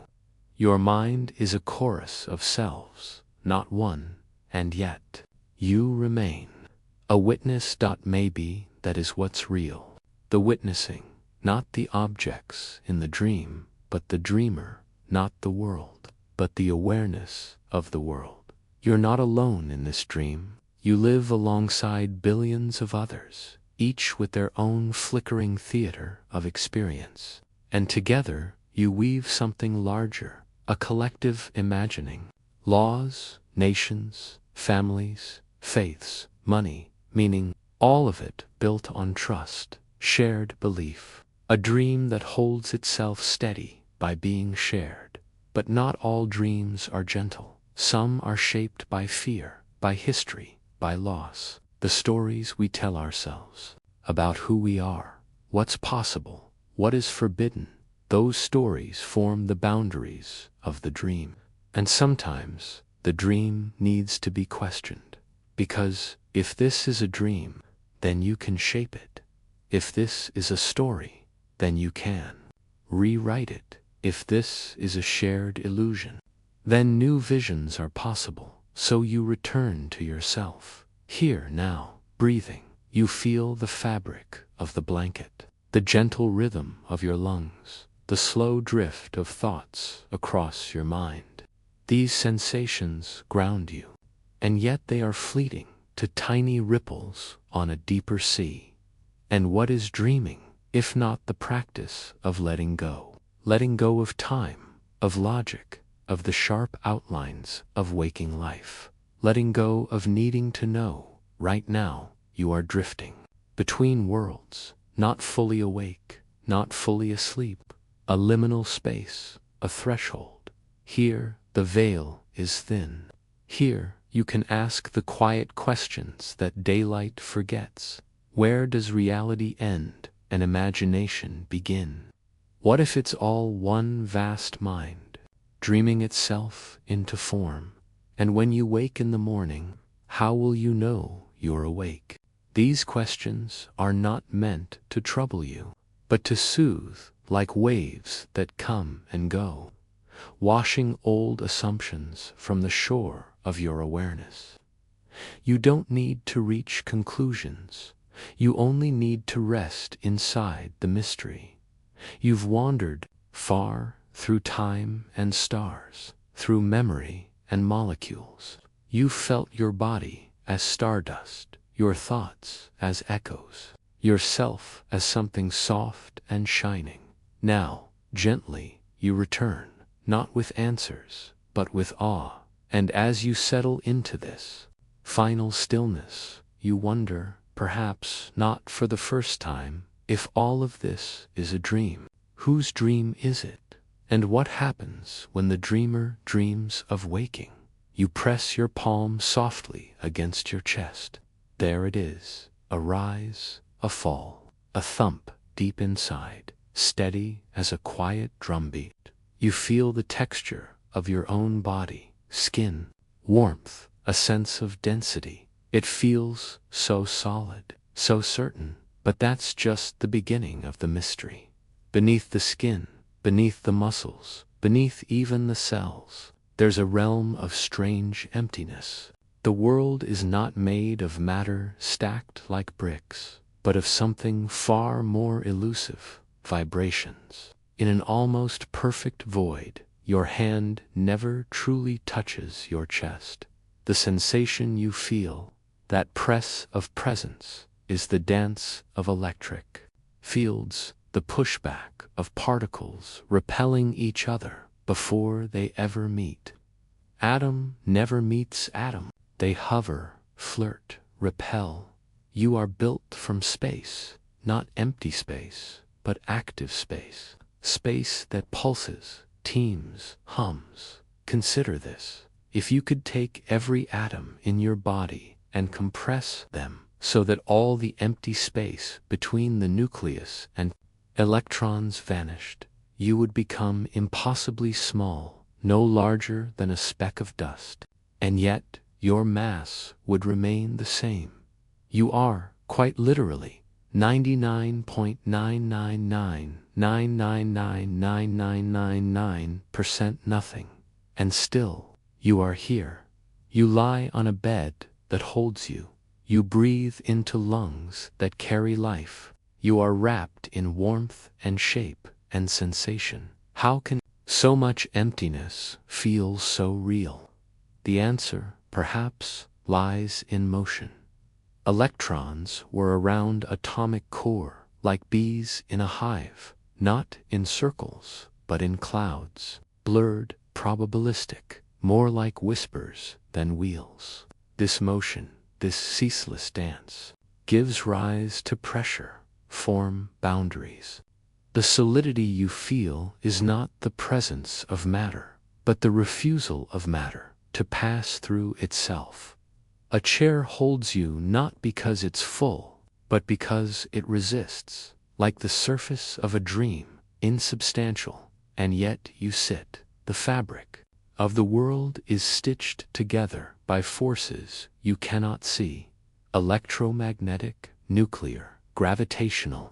These forces are the unseen fingers holding atoms in place, weaving molecules into meaning, sculpting matter into muscle, memory, and moonlight. You are not alone in this illusion.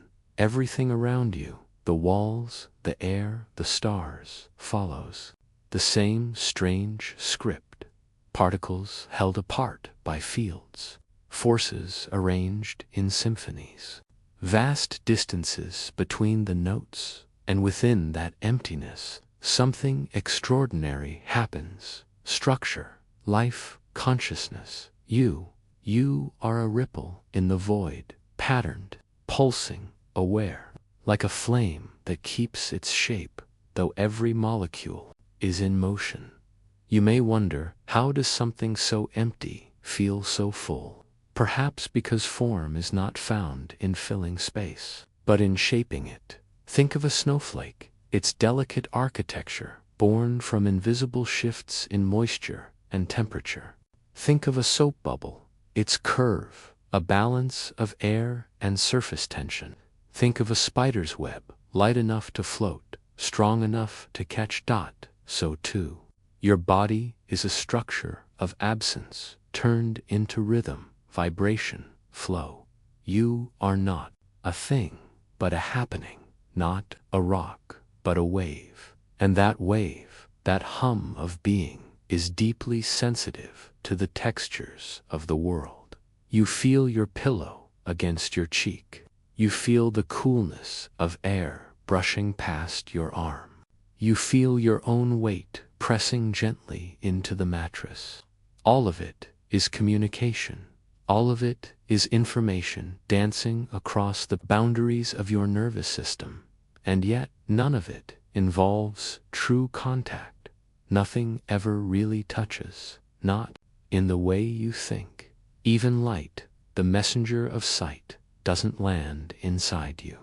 It strikes your eyes, is converted into electricity, translated into image. You do not see the world. You see signals. You do not touch the world. You sense. The illusion of solidity gives you orientation. It gives you a place to land, a place to begin. It gives you here and now, and this is me. Without it, you would float, unanchored, undefined. The body is a beautiful lie, and also a truth, because even if you are made of emptiness, you are real to yourself.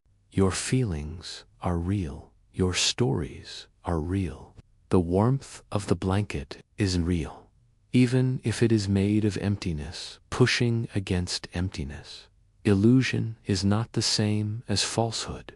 It is the way something appears, not the denial of what it is. You are part of that appearance, a self emerging from the friction of form and field, a being whose thoughts ripple through neural networks shaped by billions of years of evolution, all resting on a lattice of spinning particles and empty space. So touch your chest again, feel the pulse, the movement, the breath. It is illusion, and it is yours.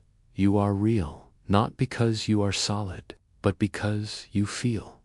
The solid world, it turns out, is less about matter and more about motion.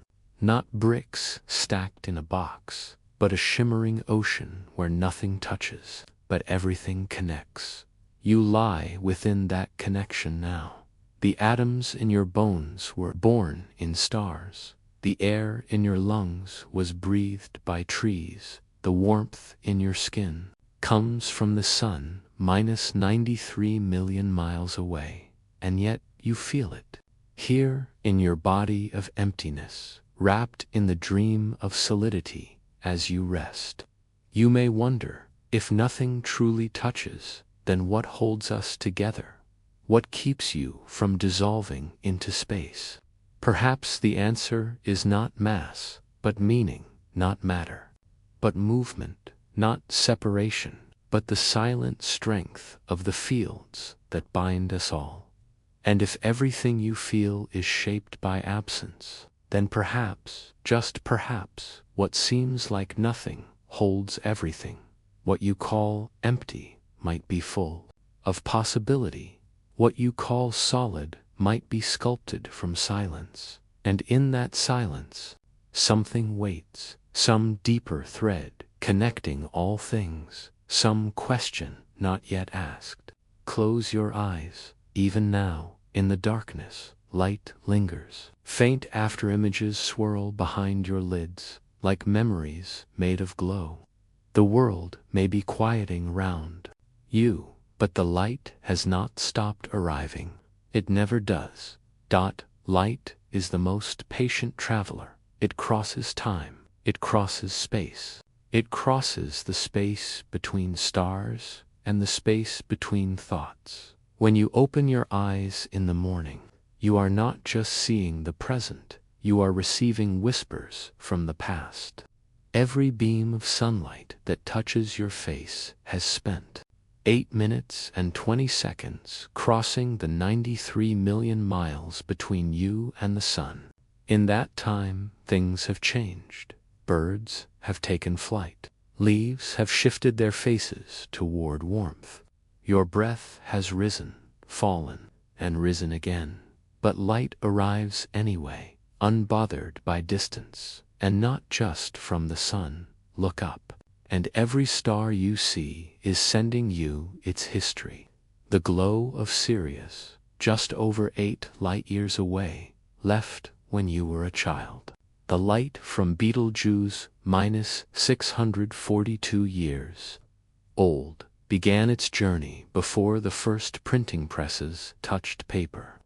Some photons from distant galaxies started toward you when humans hadn't yet walked upright. The night sky is a museum of ancient fire, and your eyes are the gentle curators. But what is light, really? It is not a thing you can hold, yet it carries momentum. It has no mass, yet it can push a comet's tail. It travels as a wave, yet behaves like a particle, a photon. A single packet of light is born when an electron dances from one energy level to another. It is released, not with a bang, but with a shimmer. Each photon hums with a frequency that determines its color, its temperature, its message. Some light glows red and slow, some burns blue and fast, and some lies beyond your sight entirely. The world around you is woven with light you cannot see. Ultraviolet rays, X-rays, infrared warmth. Your skin feels it, your body responds, your very cells listen to the sun's silent language. In the morning, sunlight coaxes you awake. It signals your brain to slow the production of melatonin, to nudge your inner clock forward. In the evening, as light fades, your body listens again and begins its descent into rest. Light tells you when to rise, when to eat, when to sleep. It sets the rhythm of your circadian dance. But light is more than a signal. It is also a sculptor. Of the visible world, colors are not painted onto objects. They are performed by them. A red apple absorbs all other wavelengths and reflects only the red-blue sky, scatters sunlight across air molecules, sending more blue to your eyes. The color of the world is not in the things themselves, but in the light they return to you. You do not see the world directly. You see its relationship with light. In this way, you are part of a dialogue that began billions of years ago. You, the receiver, light, the traveler, matter, the mirror, and still the mystery deepens. Light does not experience time the way you do. From a photon's perspective, the moment it is born and the moment it arrives are the same moment. There is no journey, only a flicker, a leap, an instant. Yet for you, it moves with a speed that defines all other speeds, 299,792 kilometers per second. A limit, a constant, the backbone of causality. No information in the universe can travel faster than light. It is the edge of possibility, the boundary of now. When astronomers look deep into space, they are not just looking far, they are looking back. The Hubble Space Telescope once captured light from a galaxy so distant it had traveled for over 13 billion years. That light began its voyage when the universe was still in its infancy. And you carry detectors, your eyes, sensitive enough to perceive even a single photon in perfect darkness. You are tuned to light like a radio is tuned to a signal. You do not just see light, you interpret it. Your brain creates color, creates contrast, creates shadows and highlights and meaning. It paints pictures in the mind, layering memory atop sensation. A warm glow becomes sunset, a flicker becomes fireplace, a pale beam becomes moon. And yet, even in your deepest sleep, light touches you. Photons from distant stars land on your closed eyelids. They scatter across your sheets. They are absorbed by the walls. Their messages may be quiet now, but they are still arriving. Light is constant. Light is gentle. Light is ancient. Light is the story that never stops being told. In a way, you are made of light. The food you eat contains energy once captured. From sunlight through photosynthesis, the atoms in your body were forged in stars that once burned with impossible brilliance. Your sight, your sleep, your skin, all shaped by what light brings. So when you dream beneath a cascade of invisible radiance. Even in the darkest night, the universe glows faintly around you, and it always will, because light endures. It doesn't fade. It only travels through space, through time, through you. And as you drift now, warm, weightless, wondering, you might ask, if light is a message, then what is it trying to say? And if it never stops arriving, where exactly does it want to go next? Inside your skull is a world so vast, so intricate, so alive, it mirrors the universe itself. You lie in stillness now, your body quiet, beneath covers and breath, but within you, a storm of light pulses on, a silent fireworks show of thought, memory, and feeling. This is your brain's inner sky. You may think of the brain as an organ, as a pink, folded structure humming with electricity. But this is just the surface.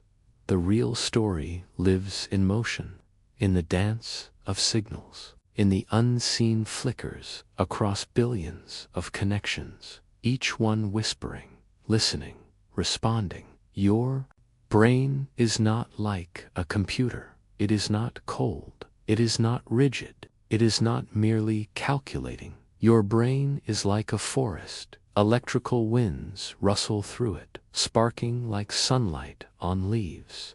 Neurons form trees of possibility, roots of memory tangled deep, and glades of silence waiting to grow new thought. Every second, your brain generates patterns. Waves of energy ripple through its layers. Alpha, beta, theta, delta, each rhythm telling a different story. A waking thought, a drifting dream, a deep surrender into sleep. Even when you are at rest, your brain is not off. It is never off. It is sifting, sorting, repairing. It is weaving your experiences into story. It is rebalancing chemistry, tending to the garden of your sense of self. You are not thinking your thoughts. They are blooming from within. Picture a neuron, a tiny cell with branching arms. Your brain continues, replaying the day's moments, reinforcing learning, making sense of the emotional landscape. And in dreams, your brain becomes a theater. Characters appear, places emerge, time bends. Your brain uses old pieces of experience to make new meaning scenes stitched together by feeling, not logic. Dreams may be the language of the unconscious. They may be simulations, or problem solving, or emotional rehearsal. But whatever they are, they remind you, your brain is never empty. Inside this organ the size of 2 fists is enough complexity to hold your universe. It weighs about 3 pounds. It is mostly water. And yet, it generates your every sense of self, your voice, your memories, your worries, your love. All emerge from this constellation of living cells. And just like the outer cosmos, there is so much you do not see, thoughts you cannot trace, feelings you don't yet understand, ideas that flicker and fade before they become conscious. Your brain is mostly unconscious, but not unaware. It is guiding your heart rate, your digestion, your body temperature. It is predicting, adjusting, preparing. Every sight you see is interpreted. Every word you hear is shaped by expectation. You live not in the raw world, but in the world as your brain constructs it. Reality, then, is not just outside you. It is also a story your brain tells, and that story is filtered by memory, by emotion, by culture, by biology.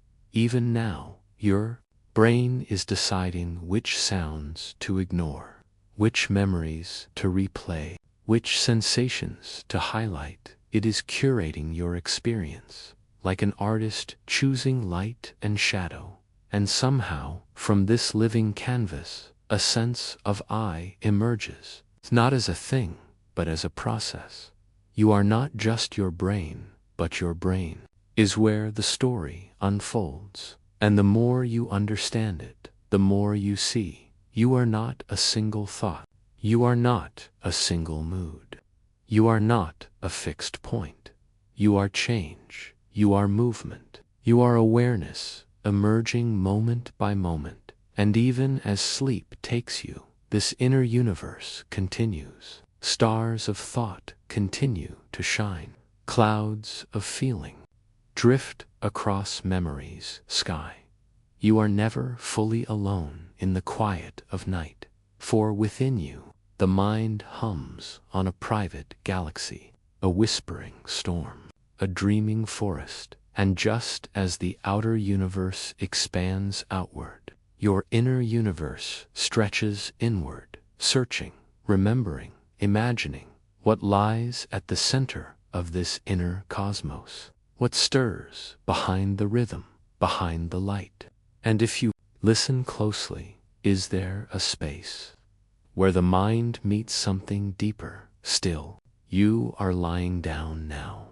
The bed beneath you feels firm, steady, but more than that, it feels familiar. It holds you, just as the earth has always held you. There is a weight in your limbs, not heavy, not burdensome, just enough to remind you belong here. You are part of this world. You are not floating away.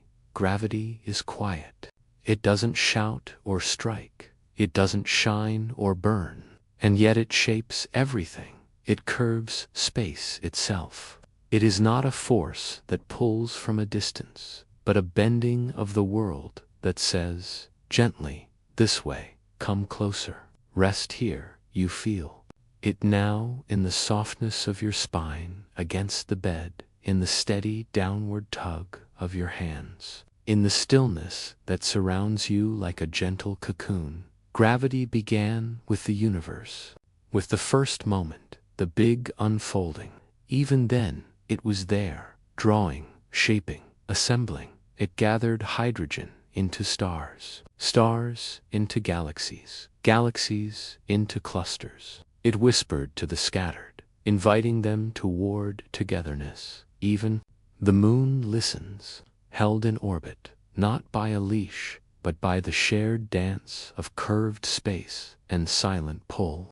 Even now, oceans swell in rhythm with that unseen tether, and your body, is a small constellation of atoms, assembled in Earth's embrace. You are made of stardust, yes, but that stardust never drifted far. It was held, it was shaped, was guided here. Your center of gravity lives just below your navel, the quiet axis of your balance. When you walk, gravity calls to it. When you fall asleep, gravity cradles it. It is a point that reminds you, you are not separate from the ground beneath. Imagine, if gravity were to vanish, there would be no direction, no down, no tides, no warmth in your bones, pressed softly against the earth. And yet, gravity is not harsh. It doesn't push you into the planet. It folds space like a blanket, gently leading things toward each other. You fall, not because Earth drags you, but because you are moving through curved space, through a valley it has made just for you. Einstein reimagined gravity this way, as geometry, as curvature, as the way mass tells space how to bend, and space tells objects how to move. So the falling leaf, the rising wave, the orbiting planet, they're not being pulled. They're following lines drawn into the fabric of reality. And you too, are following those lines. Even as you sleep, your body feels its pull every moment, even if your mind forgets. The fluids in your cells arrange themselves around it. Your bones are shaped by it. Your heart pumps with its help, and perhaps your feelings are shaped by it too. There's a comfort in being grounded, in knowing where down is, in trusting that something unseen is always guiding you to the center. We call it gravity, but maybe, in a quieter way, it's also a kind of belonging. The earth doesn't just spin beneath you, it reaches for you. And you are always falling gently into it, never quite landing, but always held in this moment as you lie still. You're at the bottom of a well carved by Earth's mass, but it doesn't feel like a prison. It feels like a resting place. You are in motion, even now.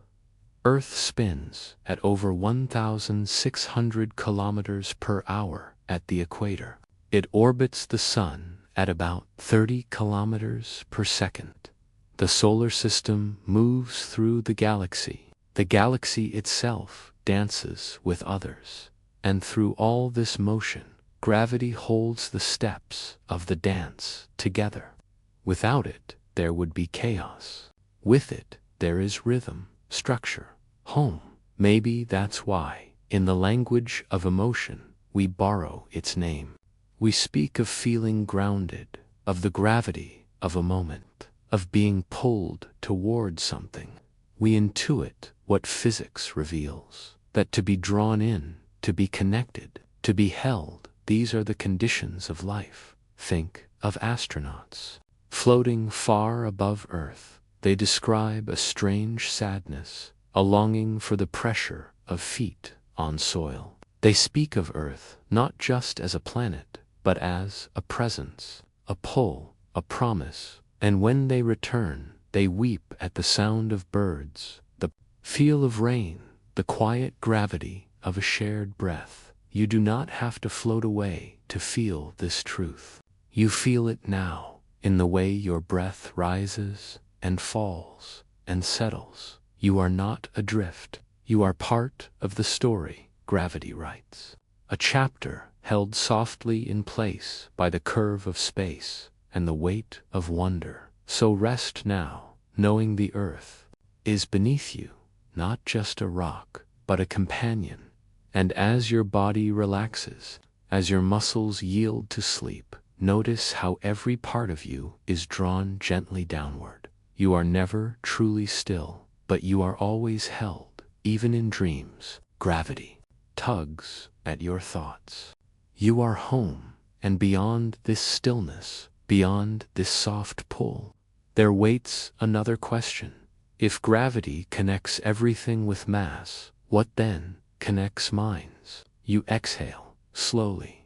A breath leaves your body, and with it, a little warmth. You do not chase it. It was never meant to stay. This is the nature of things, to move toward stillness, to soften, to scatter. You see it every autumn. Leaves do not cling forever. They curl, they drop, they drift, and in their letting go, they feed the soil that will bloom again.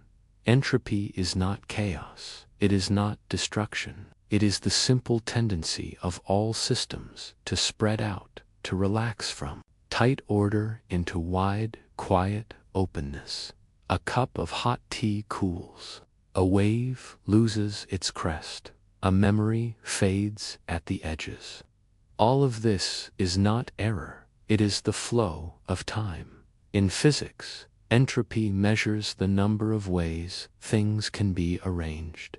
High entropy means freedom, a million paths, a billion patterns. Low entropy is a stack of cards, crisp and neat.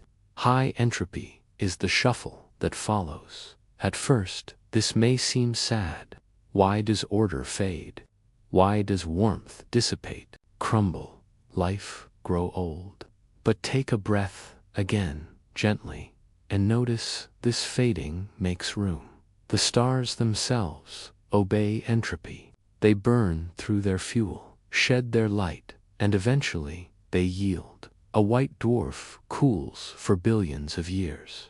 A red giant lets its layers go. And in some rare, quiet galaxies, entropy hums like a lullaby, a soft winding down. Nothing lasts forever. But in this, there is deep beauty. Because what if permanence was not the goal?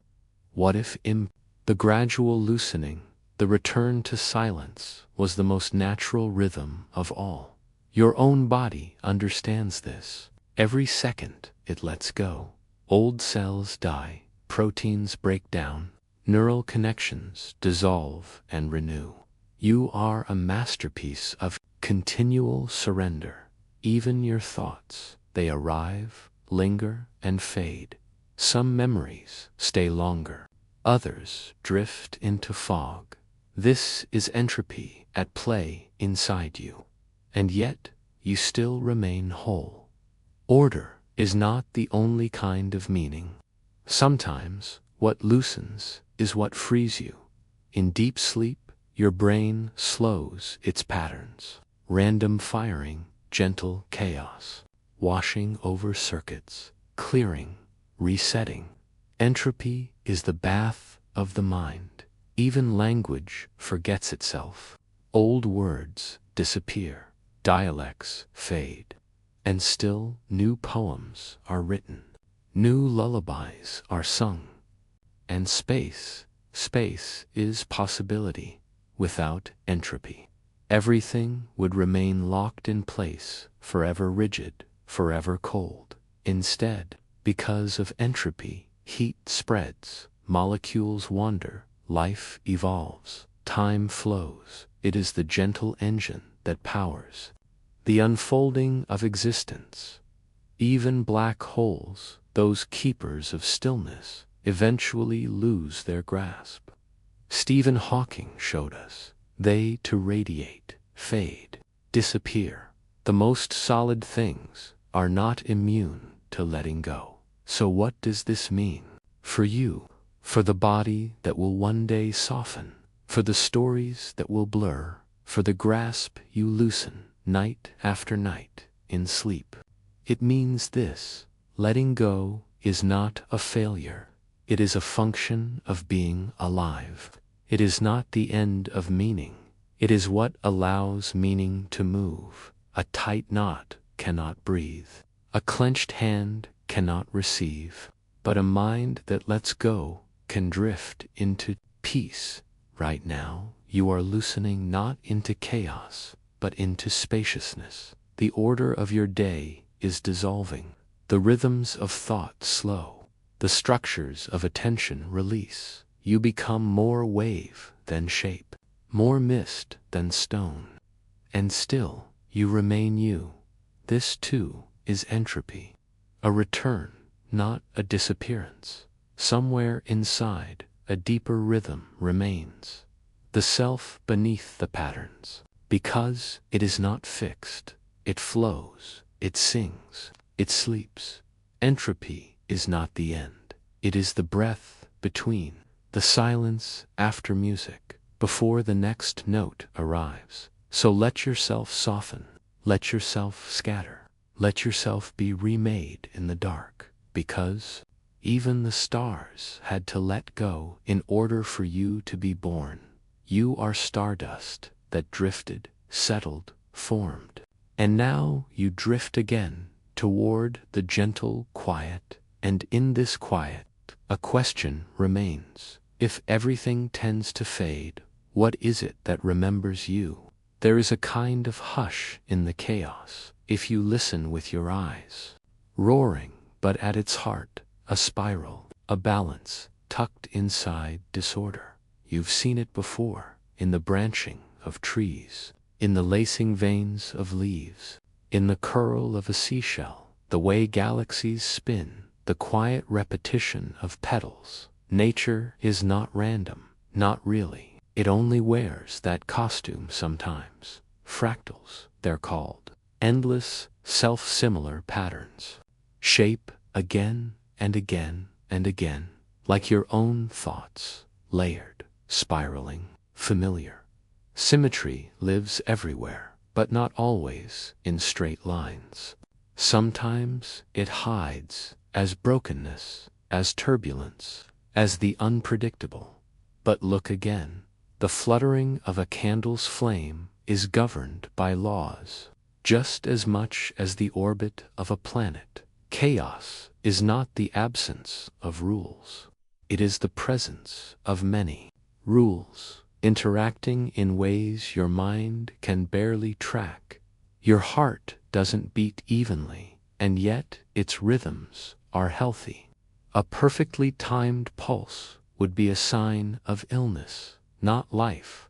Life dances on the edge of order and disorder. Too much of either, and it stiffens, or falls apart.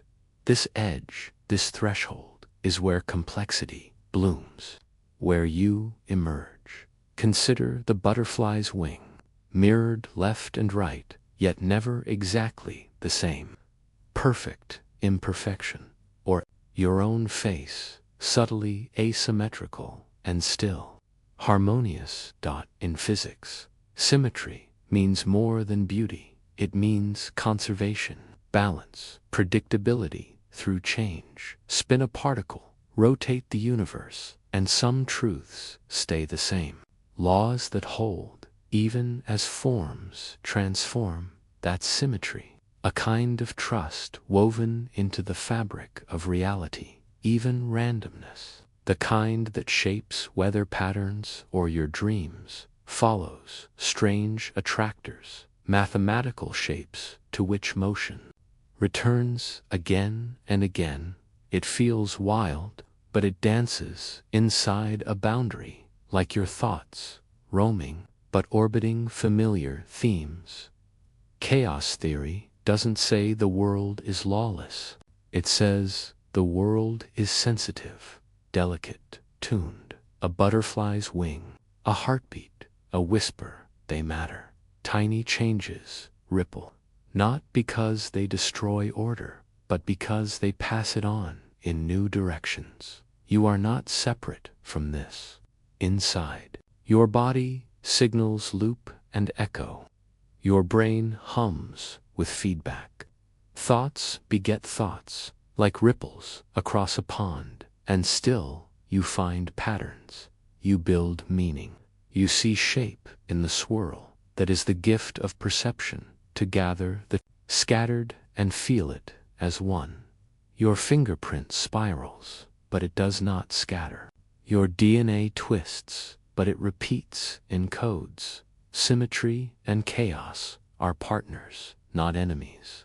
One shapes, the other shifts. One holds, the other frees. Even time bends in symmetry.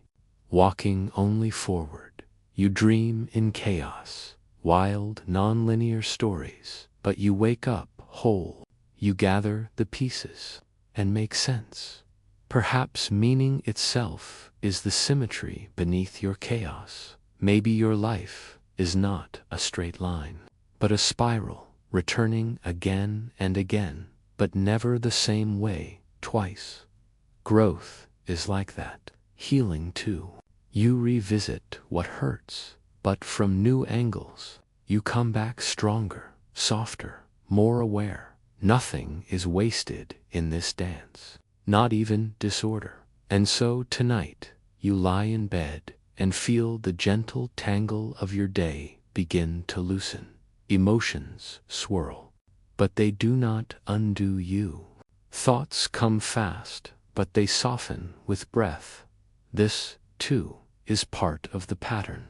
Let it unfold, because just like a galaxy, your mind spins with structure hidden inside motion.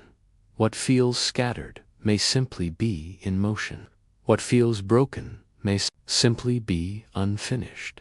What feels chaotic may simply be alive. And what seems to end may only be preparing to begin in a new, beautiful symmetry. So rest now in the arms of motion and quietly wonder what else hides in the shapes you haven't yet learned to see.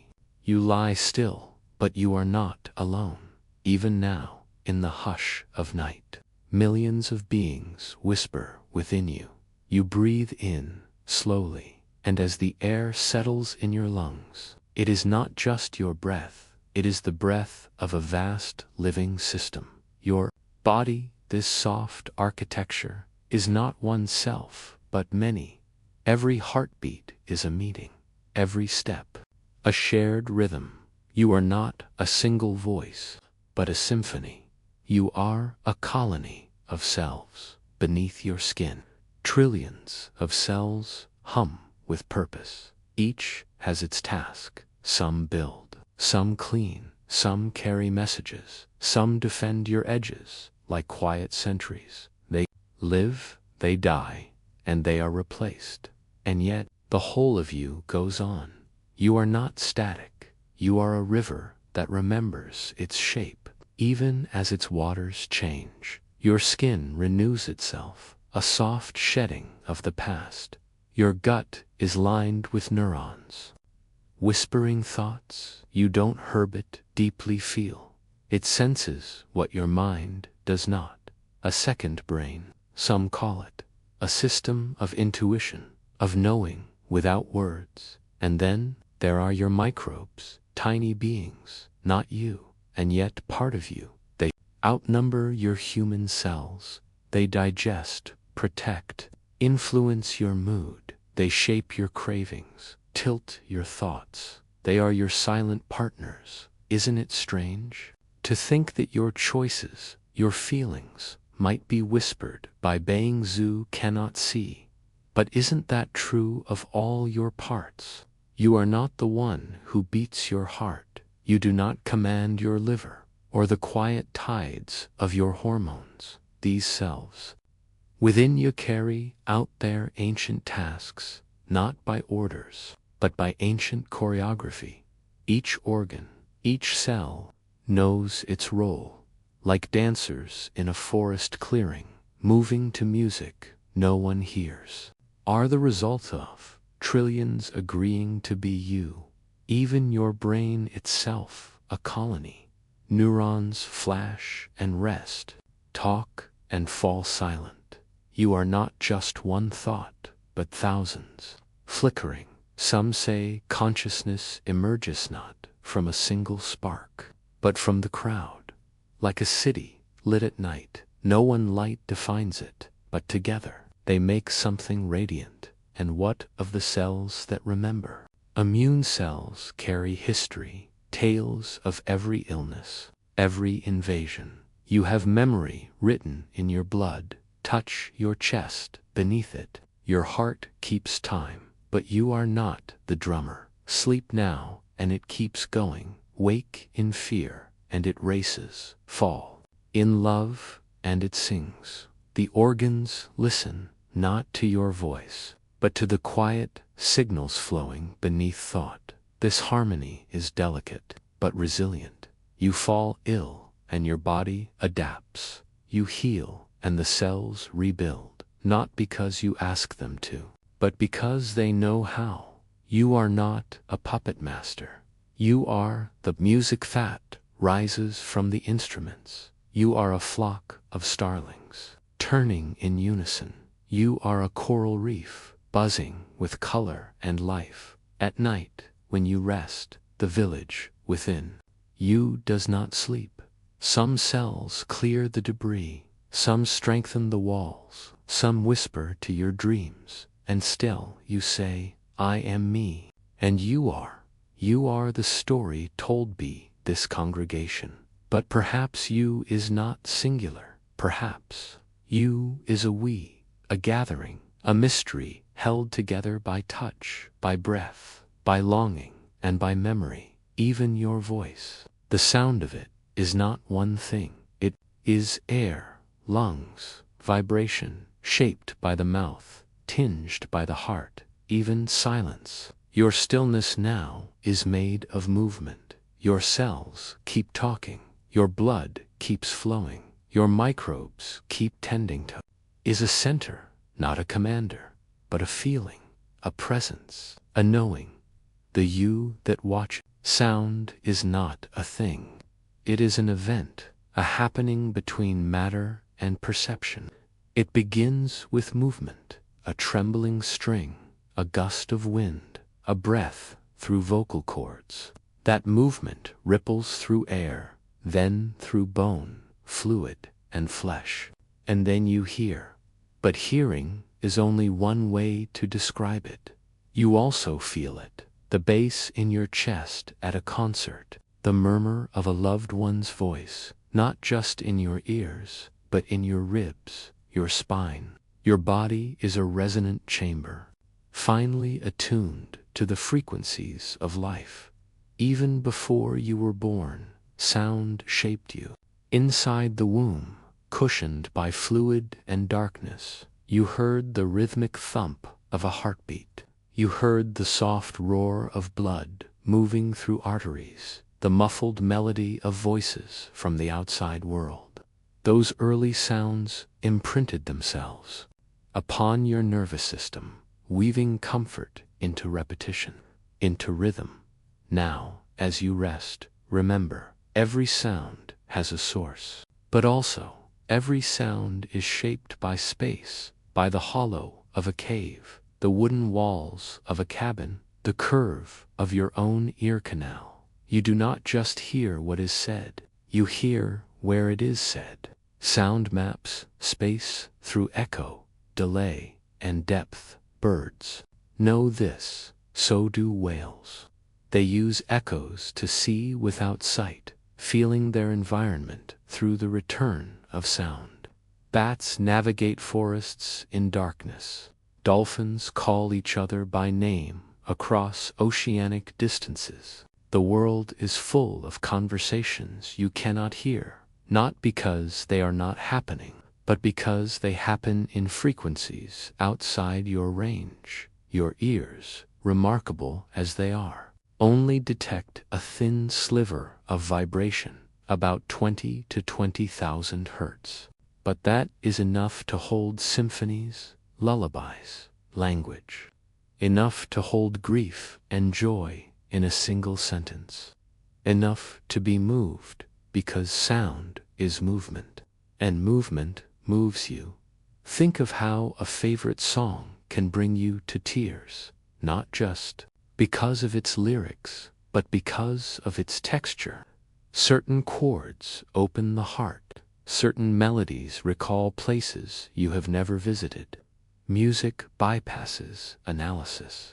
It speaks to you in the same way wind does, directly, wordlessly. That's no accident. Your brain is wired for resonance. Neurons fire in rhythm to external beats. This is called entrainment. It is why lullabies soothe babies, why chants.com monks, why crowds singing together feel like one organism breathing in sync. Even nature pulses in rhythm. Cicadas buzz in waves. Frogs call in rounds. Ocean waves beat against the shore in time with the moon, in time with your breath. You are part of this great chorus, whether you sing or not. And when you do make sound, even something as simple as a sigh, you're not just releasing air, you're broadcasting your inner state to the world. Sound reveals. Others hear it, even when you try to hide it. And in return, they adjust. Is not just information exchange, it's vibration exchange. In fact, your entire body communicates through internal vibration. Your bones carry sound faster than air does. Your heartbeat sends waves through tissue that your brain monitors constantly, whether you're aware of it or not. Your balance, even your thoughts. A calm, steady rhythm inside tends to produce calm, steady thought. A racing rhythm may bring alertness or anxiety. This is why the tone of your inner voice matters. Speak to yourself kindly. The vibrations matter. And here's a quiet truth. Even when you are utterly still, utterly silent, your atoms are not. They dance, they hum, they resonate with the same quantum rhythms that shape stars and strings and galaxies. You are vibration made stable, like a note held in air, like a bell that never quite stops ringing. The ancient idea that the universe is made of music is more than metaphor. Modern physics speaks of vibrating strings at the foundation of reality. String theory suggests that every fundamental particle is simply a note, a frequency, a vibration in a deeper fabric. If this is true, and no one knows for certain, then the entire cosmos is a kind of song, a very slow, very long, very beautiful one. And you, lying here, are not just listening to the universe. You are being listened to as well. The floor beneath you responds to your breath. The walls absorb and reflect the sounds you make. The air remembers your laughter, if only for a moment. Nothing vibrates in isolation. Sound is not just something that happens in the world. It is how the world happens. Waves meet waves, and meaning emerges in the interference. Harmony is not a perfect match. It is a pattern formed by difference, tension, and resolution. In this way, sound teaches you how to live, to feel your place in a shared space, to respond, to echo, to resonate, even with things you do not understand, and sometimes to let go, because all sound fades. Every note resolves into silence. Every voice quiets. Every vibration, no matter how loud, eventually rests. But even in silence, memory holds the shape of sound. A song you haven't heard in years can return in full detail the moment a single note reaches your ear. This is because sound writes itself into you. You've ever heard, so now, as the room grows quieter and your breathing slows, listen inward. Can you sense it? That hum, not quite sound, not quite silence, that connects you to the rhythm of everything. If sound needs no substance to travel through, what then of silence? What then of space itself? As your eyelids grow heavy and thoughts soften into mist, you are entering a place that feels far from numbers. a place of softness, of memory, of dream. But quietly, invisibly, mathematics is here too, not as calculation, but as pattern, as rhythm, as repetition, as a hidden language humming beneath your sleep. You are breathing, and your breath, even now, obeys a kind of order. Inhale, pause, exhale. Your lungs follow ratios without needing to know their name. 1 part in, 2 parts out. This gentle asymmetry helps calm the nervous system, invites sleep to settle in. Mathematics, you see, does not require a chalkboard or a calculator. It lives in the spirals of your DNA, the arcs of your eyelashes, the cadence of your footsteps. It's not about equations, it's about relationships, about how one thing dances in proportion to another in the language of dreams. Math is the stage, the music, and the breath between thoughts. Imagine a seashell spiraling outward in perfect, expanding curves. That spiral is not random. It's a Fibonacci sequence, a mathematical pattern that appears in galaxies, in hurricanes, in the way sunflower seeds arrange themselves. Not because nature counts, but because nature listens to balance, to the logic of unfolding. You might not see numbers when you look at a tree, but they are there, in the number of branches that split, in the symmetry of its leaves, in the ratios that guide how light falls on every surface. Your own body carries this silent symmetry to the proportions of your fingers, the spacing of your vertebrae, the distance between your eyes, and within your brain, where dreams bloom. There is geometry to neurons wired together in branching fractals, just like rivers or lightning bolts. Their rhythms, the gentle pulsing of electrical signals, move not randomly, but in waves, brain waves. These too follow cycles and patterns, measured in hertz, like notes in a song. As you dream, your brain transitions through these states, theta, delta, alpha, each a different tempo, each guiding you into deeper rest. Heard the word fractal, a pattern that repeats itself again and again at different scales. Think of ferns, snowflakes, coastlines, complex and wild at first glance, but beneath the surface, endlessly ordered. Your heartbeat is a fractal. So is your breath. So, too, are your dreams. You are not just in the world. You are made in its image, built from the same silent calculations that shape planets and pulse through stars. Mathematics is not distant. It is intimate. It is the shape of falling asleep. It's in the steady tick of time, marked not by a clock, but by your body's own sense of rhythm. Sleep cycles repeat every 90 minutes or so, a number not fixed, but dependable enough. A wave pattern. Within each cycle, you drift deeper, then rise again. 5 or 6 of these patterns carry you through the night, like the turns of a spiral, like the looping orbit of a moon around a quiet planet.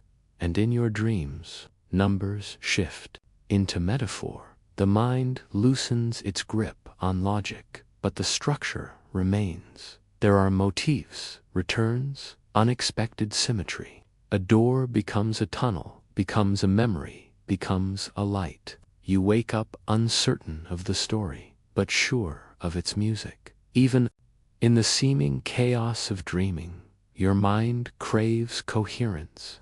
It weaves patterns from fragments. This is mathematics to the desire to make sense, the impulse to find form in the shapeless, the intuition that something, some rhythm, some shape lies underneath the surface. You may not remember the exact content of every dream, but your brain remembers how it moved, the tempo, the shift, the surprise. Like even the space around you, this quiet room holds its own proportions. The golden ratio appears in architecture, in art, in nature, a width to height, a symmetry of stillness, sacred geometries, that they echo something inside us.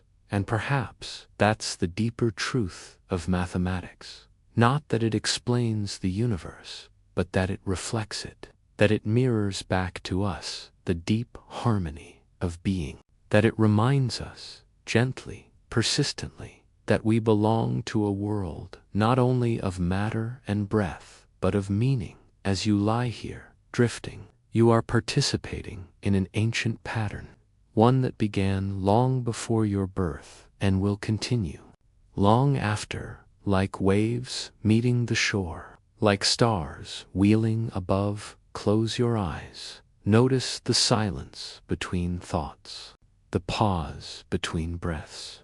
Even there, math hums, not as numbers, but as intervals, as balance, as the gentle echo of form. You don't need to understand the equations. You already live them. You embody them. Every beat of your heart, every blink, every step is counted in ways your mind may never name, but your body knows. And in sleep, especially in sleep, you return to this balance. Let the dreams come. Let them spiral and bloom and dissolve. Let them speak in patterns too delicate to hold, but never lost. And when you wake, what moves even when all else is still? A thought begins quietly, so quietly you almost miss it. It does not roar into your mind. It flickers. It hums. It leans forward like a leaf toward light. You may think you choose your thoughts, summon them like birds to a window, but often they arrive unannounced, emerging from places you cannot name, from feelings you have not yet felt, from memories stored in corners long since dusted over. But what is a thought made of? It feels intangible, a whisper, a hunch, a breeze that brushes the inner surface of your awareness. But beneath that softness lies something physical, something real. Your thoughts are shaped by electrochemical pulses, real events happening in real neurons inside the folds and furrows of your brain. A thought may begin as a cascade of sodium ions crossing a membrane, another, until suddenly there is shape, there is meaning. Your mind is not a blank screen where thoughts are projected. It is a living terrain, a forest, a weather system, a galaxy. Thoughts pass through it like clouds across the sky, changing shape, merging, vanishing, returning again in new forms. And like clouds, they carry water from many places. Some thoughts are born from sensation, a warm breeze, the sound of a voice, the weight of gravity pressing your limbs into bed. Others rise from memory, those traces left behind by earlier versions of yourself, the child you were. Thoughts emerge from language. Others grow wild, wordless. You are not a single thinker. You are a chorus, a colony of interpretations, a network of inner voices and symbols, each with its own history, its own mood. Some are ancient, echoing instincts, shaped by millennia. Others are recent, a phrase you heard this morning, a song stuck on repeat, a headline still echoing. Your thoughts are layered, associations, emotions you've not yet named, images without explanation, biases shaped by biology, by culture, by chance. And yet, somehow, from all this, from electricity, chemistry, memory, sensation, a thought becomes yours. It becomes recognizable. It takes on voice and color and tone. Sometimes it comforts you, sometimes it frightens you, but always it is alive. Gone, that is one thought, but then another and another. Together they create a pattern. They hint at shape. This is how thoughts build on each other, spark after spark, lighting the forests of the mind. Neuroscientists can map the firing of neurons, trace the dance of chemicals like dopamine and serotonin, measure the timing of circuits as they loop. Through the limbic system, the cortex, the hippocampus, they can predict the pattern of activity that arises when you recognize a face or recall a smell. But even with all this, we still don't know exactly how a thought becomes experience. What makes an idea feel true? What makes a memory feel like yours? Perhaps thought is not a thing, but a process, like wind is not a substance, but the movement of air. Like music, a pattern that comes alive only as it moves through time. When you dream, thoughts untether.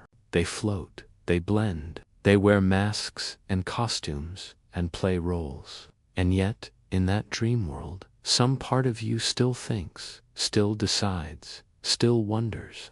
Even asleep, your mind is never still. There are thoughts that return again and again, like tide water, tracing the same shoreline. These are habits, mental grooves, shaped by repetition. Some serve you, they keep you safe, help you learn. Others trap you, looping. You can change your thoughts. This is one of the wonders of being human. Through reflection, through presence, through practice, you can rewire your mind, slowly, gently, one thought at a time. Even now, as you lie still, your mind is at work, not with force, but with flow, organizing the day's impressions, weaving sense from chaos, storing what matters, releasing what does not. It is an ancient rhythm, shaped by evolution, but guided by you. And here is a quiet truth. Your thoughts do not stay inside you. They ripple outward in words, in gestures, in silence. The way you speak, the way you pause, the way you look at the sky. Each thought leaves a trace. Not all are noticed, but some change lives. You are not only a thinker, you are a transmitter. Thoughts become action. Action becomes habit. Habit becomes character. Character shapes the world. And so, a single thought, born from the soft current of neurons, can echo for generations. Kindness begins as a thought. So does cruelty. So does courage. And still, most thoughts pass without notice. They arrive, they drift, they dissolve. This is not a failure. This is flow. You don't need to hold every thought. Just notice, just breathe. Let them come, let them go. You are not your thoughts, but the space through which they move. So what is a thought made of? It is made of electricity and chemicals, yes, but also of stories, of history, of possibility. It is made of stardust, quite literally. The calcium and potassium that allow neurons to fire were born in stars. You think with matter that was once light, and so perhaps it is more than biology, more than physics. Perhaps thought is the cosmos remembering itself. Perhaps your quietest wonder is the universe asking itself a question. And maybe the next chapter is not about what thought is. When your thought meets another's, you lie still. The day softens, the world quiets, and without thinking, you breathe. You don't need to tell your lungs to fill, or your diaphragm to move. You don't need to summon air, or manage its rhythm. It is the most familiar miracle, repeating itself tens of thousands of times a day, asking nothing, always giving. You forget you are breathing, and that is the gift. Breath is the body's most ancient lullaby. Even before birth, you float in fluid, not yet breathing air, but already shaped by your mother's breath. Her lungs move, her oxygen flows, and that rhythm becomes yours. Your earliest memories are not of sight or sound, but of pulse and breath. The slow music of being alive. Now, even as you rest, your breath continues. It does not need your attention. But when you give it your attention, something changes. Breathe in slowly. Feel the cool air entering your nose, flowing down your throat, expanding your chest. Feel your ribs open, your spine soften, and then breathe out, longer, gentler. Let gravity help. Let go. Each breath is an exchange. Oxygen enters your blood, travels to your cells, fuels your thoughts, your heartbeat, your sleep. Carbon dioxide returns, carried outward, released into the night. You do not command this. It is the intelligence of your body, older than thought, wiser than words. Breathing connects you to everything. The air you inhale was once inside trees, inside oceans, inside someone else. A breath taken by a bird in flight, or a child laughing, or a mountain fox in winter. The molecules move, they swirl and travel. Participate, inhale, and you are reminded that you are part of Earth's weather, Earth's lungs. Exhale, and you return a piece of yourself to the sky. Your breath reflects your state before your mind even knows. When you are afraid, breath shortens, quickens. When you feel safe, it deepens. When you laugh, it bursts. When you cry, heaves. Breath carries emotion, like a wave carries wind. And yet, it can also be your anchor. When the mind races, when thoughts spin, when the past clings, or the future pulls, breath remains here, always here. This inhale, this exhale, this pause. You can return to breath like a home. Scientists have studied how breath influences the nervous system. It signals you are safe. You can rest now. Even a few deep breaths can change brain patterns, can soothe, can focus, can restore.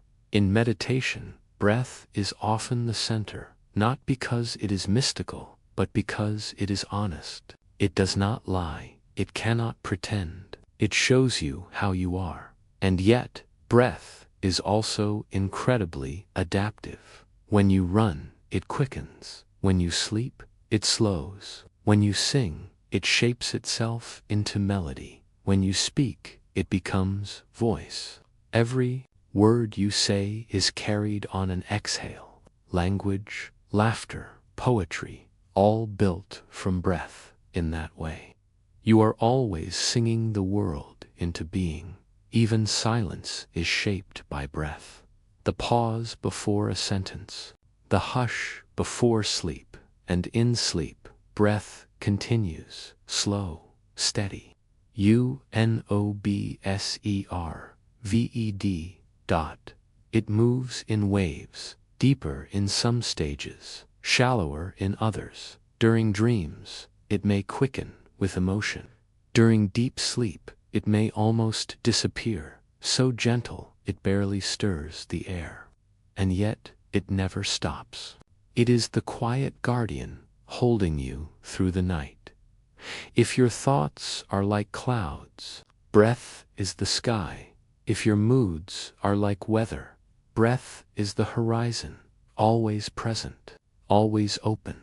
There are moments in life when breath takes center stage, when it becomes loud, urgent, or difficult. Illness, pain, fear, all can bring breath into awareness.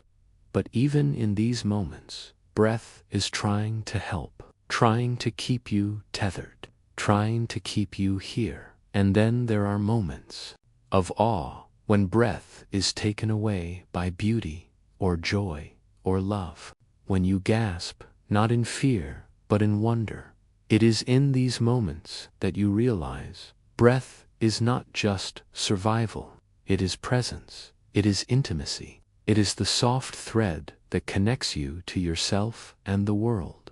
There are practices, old and new, that use breath as doorway in yoga, in tai chi, in contemplative prayer, in breathwork and chanting and silent sitting.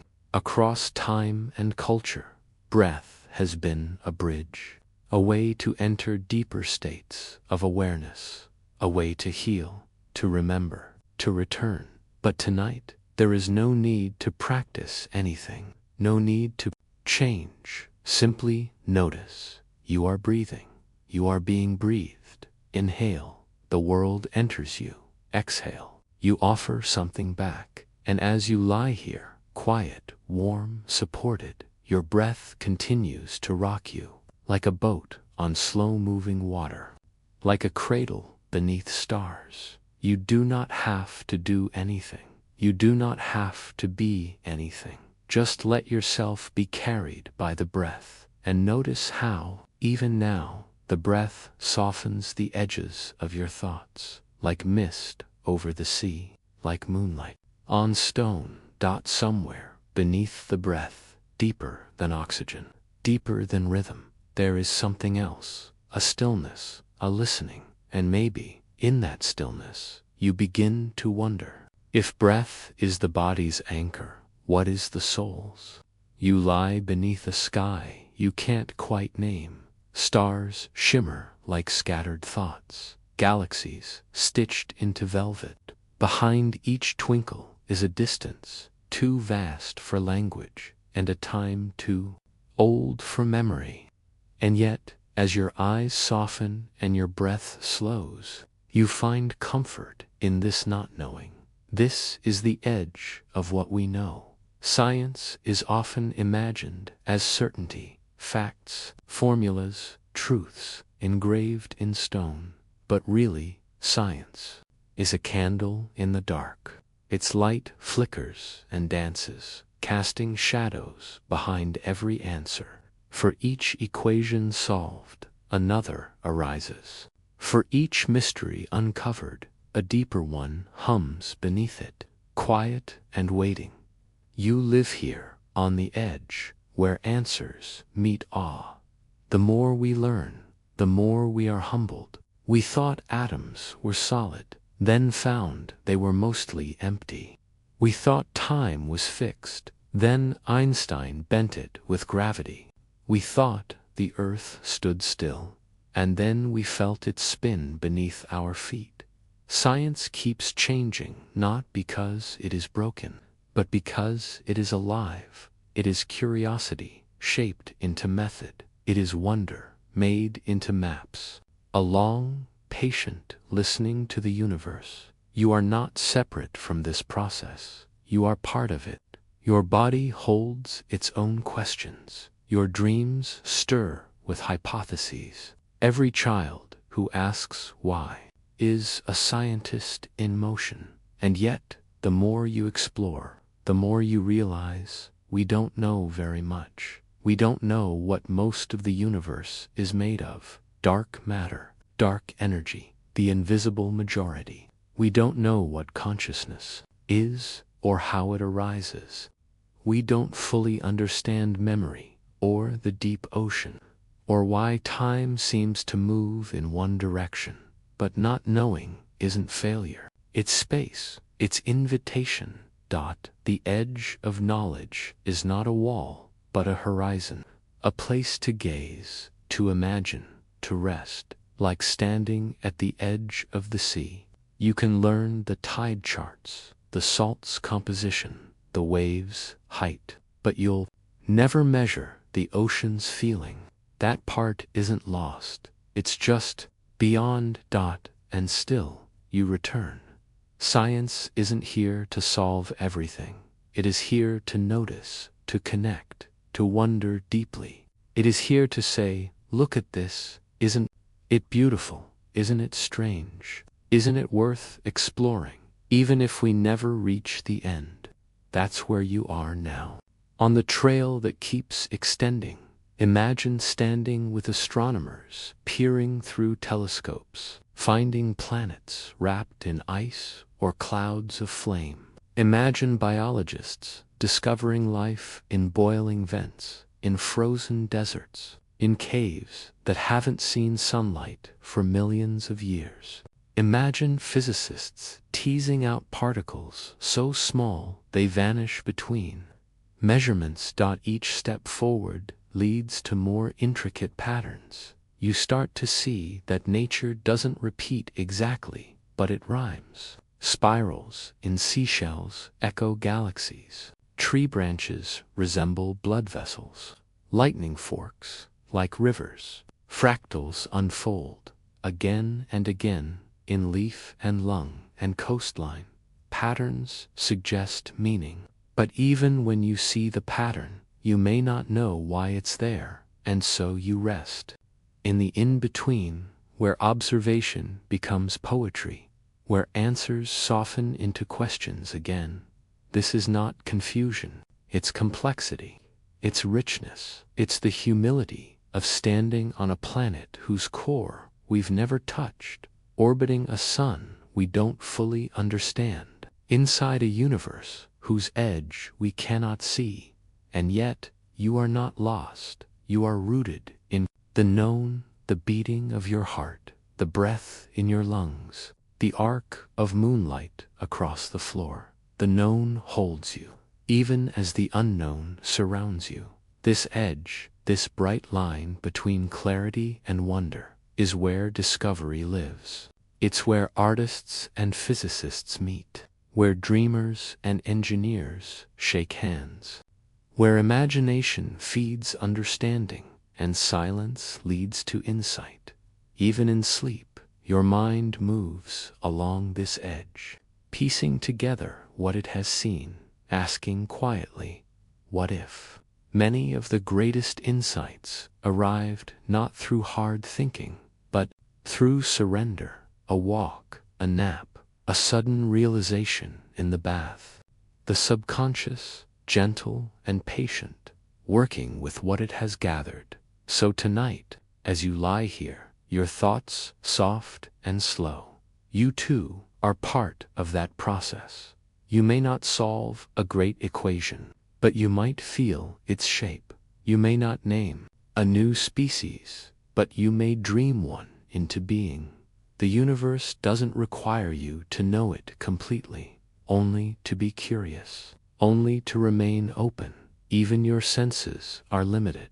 You see only a thin sliver of light, hear only a narrow range of vibration, tastes only what your tongue allows. But beyond your body, instruments stretch those boundaries. Telescopes catch light 1 billion years old. Microscopes reveal worlds in a drop of water. Radio receivers hum with whispers from space. And yet, there is more. Always more. This is not overwhelming. This is reassuring. It means the world is still alive, still unfolding. It means you are part of a story with no final page. You do not need to have all the answers to rest. In fact, resting at the edge, trusting it, appreciating it, is one of the most human things you can do. Let your thoughts soften now. Let your questions dissolve into silence. Feel how science does not close the book, but opens it wider. And as you float here, between what is known and what is possible, you begin to wonder, if even knowledge has an edge, then what lies beyond knowing? Sleep begins like a tide, slow, deliberate, inevitable. It pulls you gently from the waking shore, away from the ticking of clocks and the weight of names, toward something older, softer, and your brain uses dreams to explore what waking can't. It tries out futures, rehearses emotions, heals wounds, not of the skin, but of the soul. Think of it like compost, memories breaking down, feeding the soil of your becoming. Some scientists believe dreams help with learning. Others say they regulate mood. Some theories say they are random. Others say they are essential. The truth, as always, may lie in the middle, where pattern and mystery dance together. Even animals dream. Dogs twitch their paws. Cats chirp in their sleep. Octopuses change color while resting, as if replaying scenes from the deep. The dreaming world may not belong only to humans. It may be one of the oldest languages of life, and in this space, between the known and the numinous, you find something rare, the chance to become. In dreams, you are not fixed. You shift between forms, places, and selves. You can be a bird, a voice, a silent witness. You can return to childhood or visit worlds not yet born. Carl Jung once wrote, "Who looks outside dreams, who looks inside awakes." But perhaps they are not opposites. Perhaps in dreams you do both. You gaze inward and find galaxies. You step outside and meet your own reflection in a stranger's face. Some dreams dissolve upon waking, like mist in morning light. Others linger, a feeling, a symbol, a sentence you can't quite shake. These are breadcrumbs, trails left by the mind for the heart to follow. Don't rush to decode them. Let them steep. Let the meaning arrive in its own time, because sometimes a dream is not an answer, but an invitation. You might dream of flying, not because you want to escape, but because something inside you remembers how to lift. You might dream of falling, not out of fear, but because letting go is the first step to trust. Even nightmares carry messages. They surface what you've hidden, urge you to face what you've fled. They may be dark, but they guide you toward light. And always, always, dreams are yours. No one else sees what you see. No one else feels what you feel. Each night, you become the author of a story written in images, spoken in symbols, remembered, perhaps, only in the body. Because even when the mind forgets, the heart remembers. It recognizes the truths that dreams whisper in the language of metaphor. You are not a passive sleeper. You are an active creator. Even now, as you drift, your brain spins tapestries, your cells rest, your spirit wanders, and so you surrender, not to absence, but to expansion. In the dream world, you are stardust again, free of form, free of time, floating in a place where possibility is the only law. And isn't that where all beginnings come from? So now, let yourself fall, gently, fully, into the quiet unfolding. Let the logic loosen. Let the symbols rise. Let the breath deepen. Let the noise hush. You do not need to understand it. You only need to feel it, to trust it, to rest in it. Because as you sleep, the world does not pause. It dreams with you. And just before you let go completely, a question drifts in soft as starlight, wide as wonder. If the dream remembers you, then what awakens when you rise?